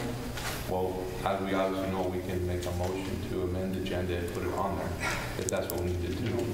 Is that what we want to do? I don't think we can add to the agenda. You know, I think they can. You do or don't? I think Okay. they can. So what, you Have to guys have a run majority. it. Let's just get through and then you guys can take over. There was a request for the school bus sign to be removed on 1502 West 2nd Street. Michael Kramer came in and said there's never been a bus down there, so he has to mow around that sign. So since it's there, somebody thought you probably should approve it. So if you have no objections, can he remove that out of his, it's probably not in his yard, but it's in his yard. Because I don't know if there's sidewalk or not. It's straight down 2nd, isn't it? Yeah. And nobody, there's never a school bus goes down there, but it says school bus ahead or something, stop for school bus, whatever. And he said he just keeps signing around it. If there's no objections to that, we can have the guys pull it. Any discussion? Anybody object? They can put it back. He says there's not a school bus sign, but what if a young family moves down there? Well, then we can put it back, can't we? Just a request. Bus stop sign at the Main Street, there's no sign. Because they just stop. Take it out. American Legion liquor license, we need a vote to approve that for the St. Rose Bazaar on September 12th. I'll approve it. Make a motion. No second. James, motion to approve, James, Larry second, Zyla, Yes. Bob, Yes. James, Yes. Larry. Yes. You've already done the overtime at the pool. The Crofton Fire Department wants to close 3rd Street in Iowa for hose testing on August 11th. Any objections to that? And if not, let's have a motion. I'll make a motion that you close 3rd and Iowa Street. I'll second. Bob? Yes. James? Yes. Larry? Yes. Isla? Yes. And I will enter, and the next regular meeting we will go ahead and do on September 7th, but we will have to schedule a budget hearing and a 1 and 5 will do at the same time. Yes. I had a couple people ask me if I knew anything about where the sewer project was, and I guess I'm just kind of curious for the record if there's anything going on with that. And maybe it might be a thing to put on the monthly agenda just to kind of give an update on where that's at. Bob, did you have any luck contacting anybody? You took that over? I'm waiting back and supposed to know by Monday on the tentative person we're working with, and then after that, move on. Still finding land? Yeah, still working on land, negotiating with property owner. I wish it was going better. You got some property? You got some property you want to give us? Okay, I'll entertain a motion to adjourn. I make a motion that we would amend the agenda to include a discussion about the establishing allocation amount that is permissible on a daily basis. I'll second that. Motion by Bob to amend the agenda to include the discussion of the restrictions of the mayor on a monetary amount. Not to argue with everybody, but this is kind of my thing. I think it has to be of an emergency nature. So. That's what I think too. Yes. Well, it's a fiscal emergency. As you will. It has to be declared an Day-to-day emergency. is an emergency. That's none of my business. It has to be declared an Larry emergency. seconded it. Okay, Larry vote? Yeah. Isla? No. Bob? Yes. And James? Yes. So what do you want to discuss? A number. Put a price on what is considered day-to-day and what is considered a job. Well, I think you got to remember that discussing it is one thing, passing an ordinance is another thing.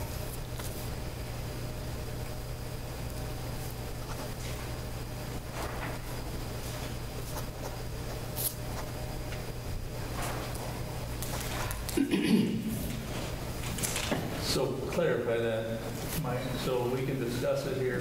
I think you can discuss it, but I think from the standpoint of passing something that's going to be enforceable as you would want in an ordinance, you're not going to be able to do that unless you go through The whole process again. of doing that. Yep. Is there an ordinance on how much money was spent so we can basically list our own number to have an ordinance made of, right? Yeah, there's nothing in here, and I couldn't find anything in prior ordinances or anything that you passed that dealt with that particular. I need to make this very clear that never have I made a decision to spend any money. The board has always voted on every money spent. That whole thing is a day-to-day process of taking care of roads and maintenance, which has been traditionally in the hands of the maintenance people. And the mayor has either approved, talked about it, whatever. Those are not huge amounts of money that are spent. The strip is already built, the oil is already there, and they are there to maintain the roads. So when you try to put an individual amount of money on one project, that's a little bit just, I don't even know what to call it, because it is within that whole year's work of maintenance with the roads, and so they have had the freedom to say we need to fix this hole, that hole, somewhere else. So you're taking, this is exactly what you're doing, you're taking away the process of the maintenance men being able to go out and say we need to fix this hole. So Mike, the only concern I have with this, Cheryl, is that we've been discussing in meetings a plan. Now let's say let's just say we get through, we get the pouring and everything, and we approve to replace all the streets in this town. Don't you look at that money as money not well spent? not well spent? To keep the water from going into the surface? No. So let's say we tear that street up this fall. You heard what Mr. Parr said, that the main thing is, and you've said it yourself, keep the water out from going underneath to break it up. That's what they're doing. Right, but there are a lot more streets in this town in a lot worse shape than that one. Okay.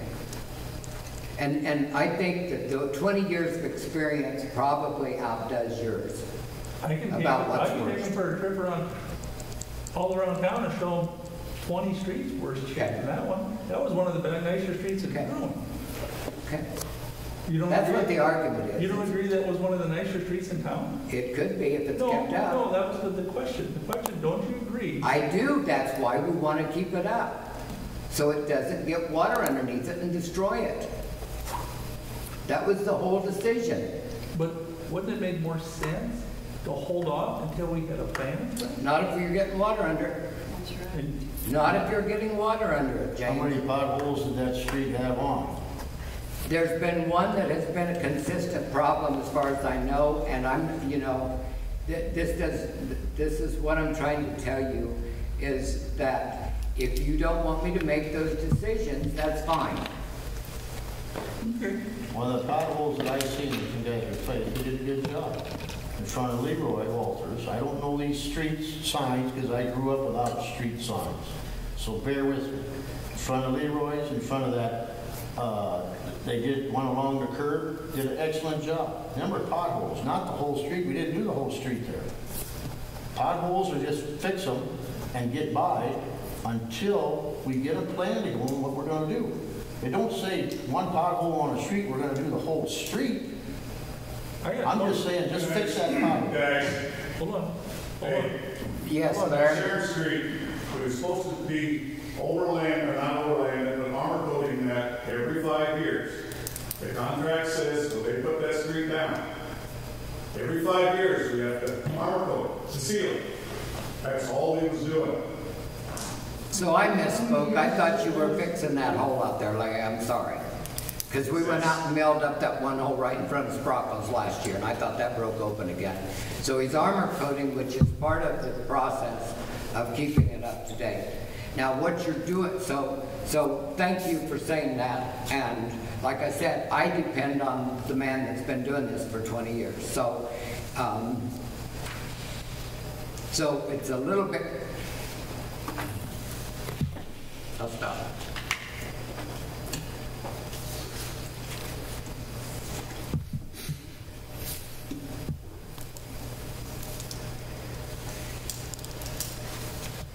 So with that said, Larry, is there a guarantee then if you do or don't do that? Well, they said if you don't seal that street up, you're gonna get water under it. That's only 3 inches is all that is. Right, And that street was broke that bad. right. That's why I asked him And I to didn't want to lose the rest of it. That's why we did it. What were you saying? That's why I asked him to core it out there too, because we had so much controversy on the depth of it. And that's all I'm getting to, Cheryl, is we're trying to put something together here. We're But you pouring- won't ask any questions, and then you come in and tear us apart because we did something. I was just doing that. I'm not tearing anybody apart. I just have Sure, questions. fooled me. I just have questions. We had a conversation on the phone the other day and he just hung up on me.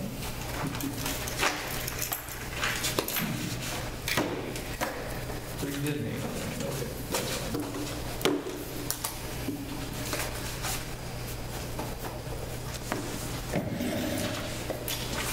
Do we want to come up with the numbers? You want to share that? Think about it? The thing is how many man hours takes to fill a pothole? Material and labor. How many? I don't know. How many hours does it take to do? Depends on how deep the pothole is, Larry. Depends on how. Hang on. Boomer, when you did that pothole over there by Leroy, that was a real good job. You got it with the tape. Did you actually have any idea how long it took you, or did you keep track of it? I don't keep track, but I imagine that. Give me an idea. 4 hours on that.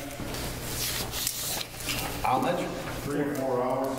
Okay, that gives us something to go with. So you got maybe 5 hours, 2 men or 3 men? 2. Okay. A lot of times. What is the price of the material that you use? You should have some idea what material you use in that area, how much square yards, or what do they figure it by? You figure it by a square yard.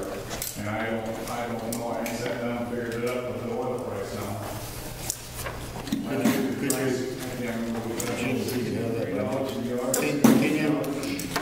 you know the size that Leroy had there? That was, okay. Could you, by next meeting, give us a number how, you said 5 hours approximately, 2 guys, figure out how much material is in there, give us some idea. You know, when we fire a pothole, we can figure it out. I'll see if I can get it figured out. Pardon? I'll get it figured out. Okay. You good with that? Do you need to amend the agenda to deal with the other issue we're talking about? What was that? Yeah. What was that? Committees. Do we want to amend the agenda to talk about the committees? That's what we're going to do. Oh. The ordinance. To change the Ordinance. ordinance. You know that ordinance number, Mike? On that, I'm sorry. on the committee selections? We don't So have they the would, ordinance you on. don't want me to make the committee selections now? Oh. So they want to change the ordinance, but they've not talked to me about this? We have. So- We have. No, you haven't. You We just have told brought it me. up in every meeting since I've been here. Okay, Mr. We've been brought Murphy. up in every meeting. Quit calling me a liar every time I open my mouth.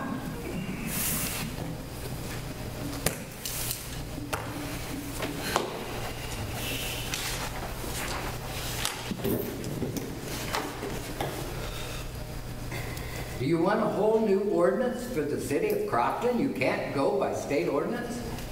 Because you want your power? I just want economic development to be able to move forward. That's, I do too. and that's And I'm asking Erin for, in August, she's supposed to give us an update of what she has got done. I expect for that to come up at the next meeting. I expect to get her report to all the board members and to probably go into closed session at that meeting. I also have talked to at least 5 people to start a new economic development board. I have several things that people have called and asked about, and nobody has responded, so we have done it in the office. So if you want to come in and talk to me about that, fine, but I'm not going to play games out in the, meet somebody behind closed doors.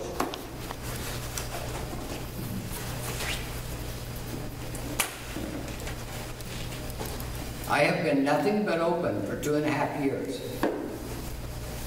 And I've done nothing but work my butt off for you guys. So when you come in here and make your accusations, I'm done with that. Is it established by state statutes that the mayor Names the board, yes. Well, you have an ordinance, You have to approve them. is, let's see. It's section 1313, and it says, at the organizational meeting of the city council, the mayor may appoint members of such committees as may be necessary from time to time, which committee shall serve at the pleasure of the city council. The membership of such standing committees may be changed at any time by the mayor. The mayor should be a member ex officio of each standing committee. The members of the standing committee shall serve a term of 1 year unless reappointed. That's 1-313.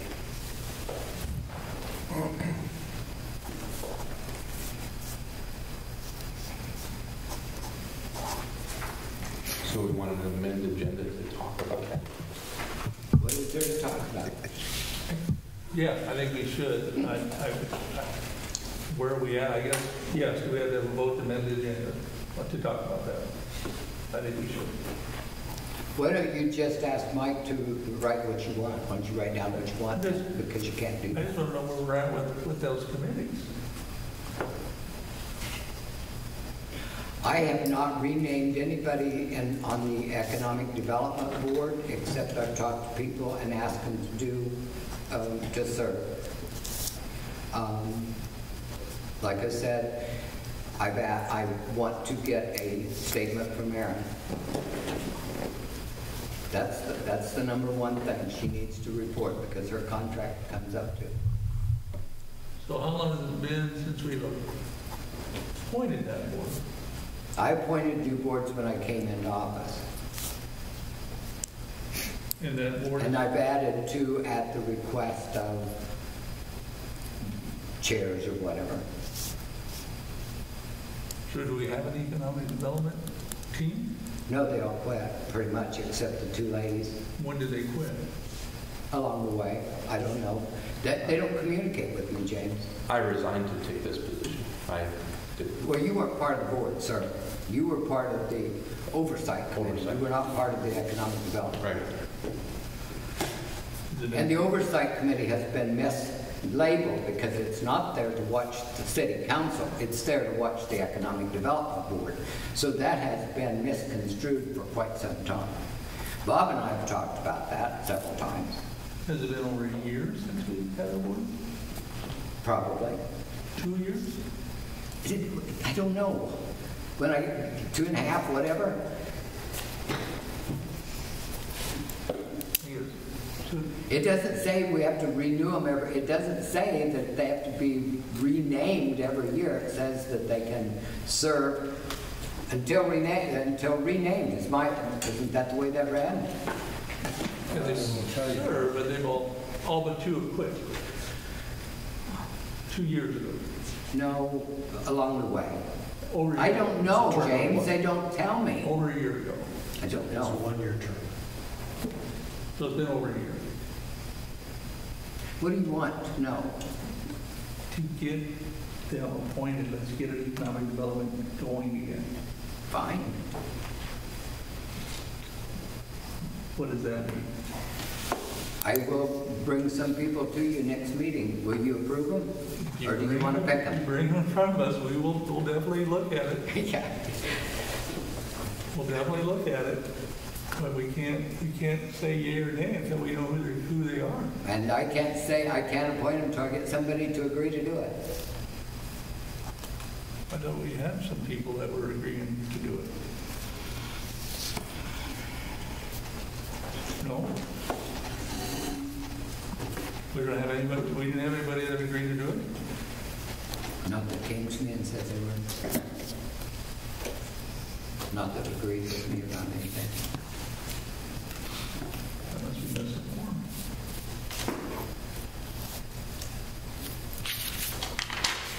Okay.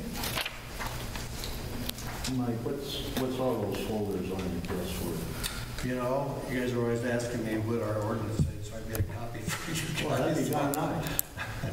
And then after we're done with our terms, then we turn them in and the next councilman gets them, correct? We used to all have them and they just disappeared out of here for a couple of years. I just thought it was a lot easier when if somebody asks me a question, I can say, here it is, and there it is, and so. Well, I appreciate it, 'cause I would like to have one, just, You've got one, right? Yes, I have one that I took off of Larry's desk.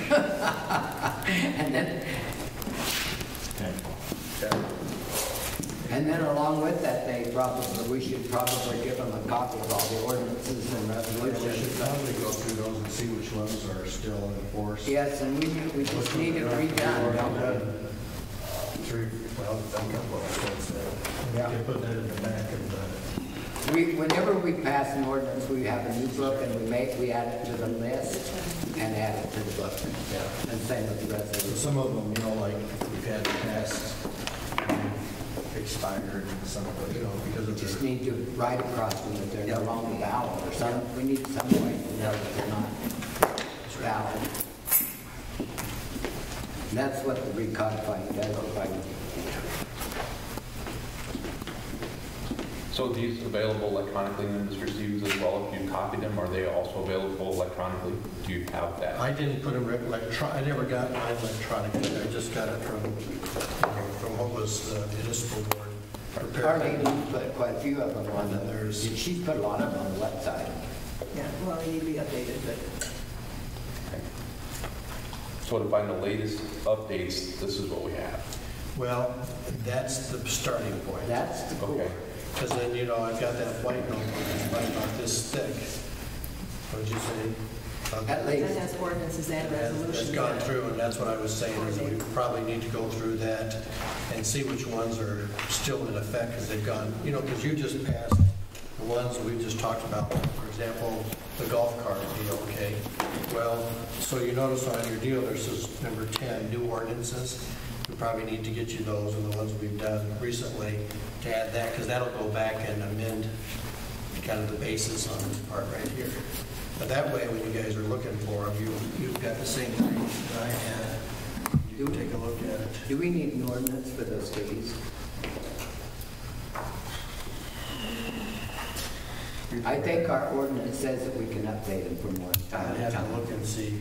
We'll check that. I think that ordinance says we can update the fees from time to time. And so I think we're okay just to pass it. I'll look and see. You're probably right. I know the auditors said that we needed, Yeah. And that's what the auditors. they said they wanted us to, they said even the 25-cent shower needs to be on there. That's why we were trying to be picky about everything.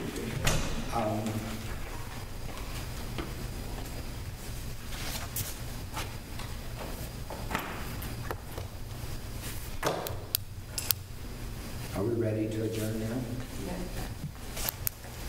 Well, I have one question. What is the status on our law enforcement call? Well, we're hoping that we don't make this nationwide. Is there a contract that? We're on the, you know, this goes out on YouTube and so what you're saying? I've just got a caution to them. He had a 3-year contract, correct? Yes. He hasn't been. Mike will be looking at that. Pardon? Mike will be looking at that. I think if you're going to talk about personnel type of stuff, you probably need to go to the executive session. Executive session, yeah. And Mike's going to be looking at all of the contracts and what we're doing. And I've been putting Jonathan off and saying we're just not going to settle any of that until the board has met and decided. So I think we used to also talk about in the executive session is delinquent water bills. I was here when we started this mess before COVID, and then COVID hit. I'd like to know an update in executive session, what's going on with the delinquent water bills. Okay. Okay, we can give you figures. But, you know, Mr. Pikes, we need to stop talking about this around town because I have people come into the office demanding to know who's delinquent because there's no sense having all those delinquent bills. So we need to boil this down a little. I just want to know if we're getting a handle on it. And Yes, we are. Yes, we are. There's nobody who did not make a payment last month.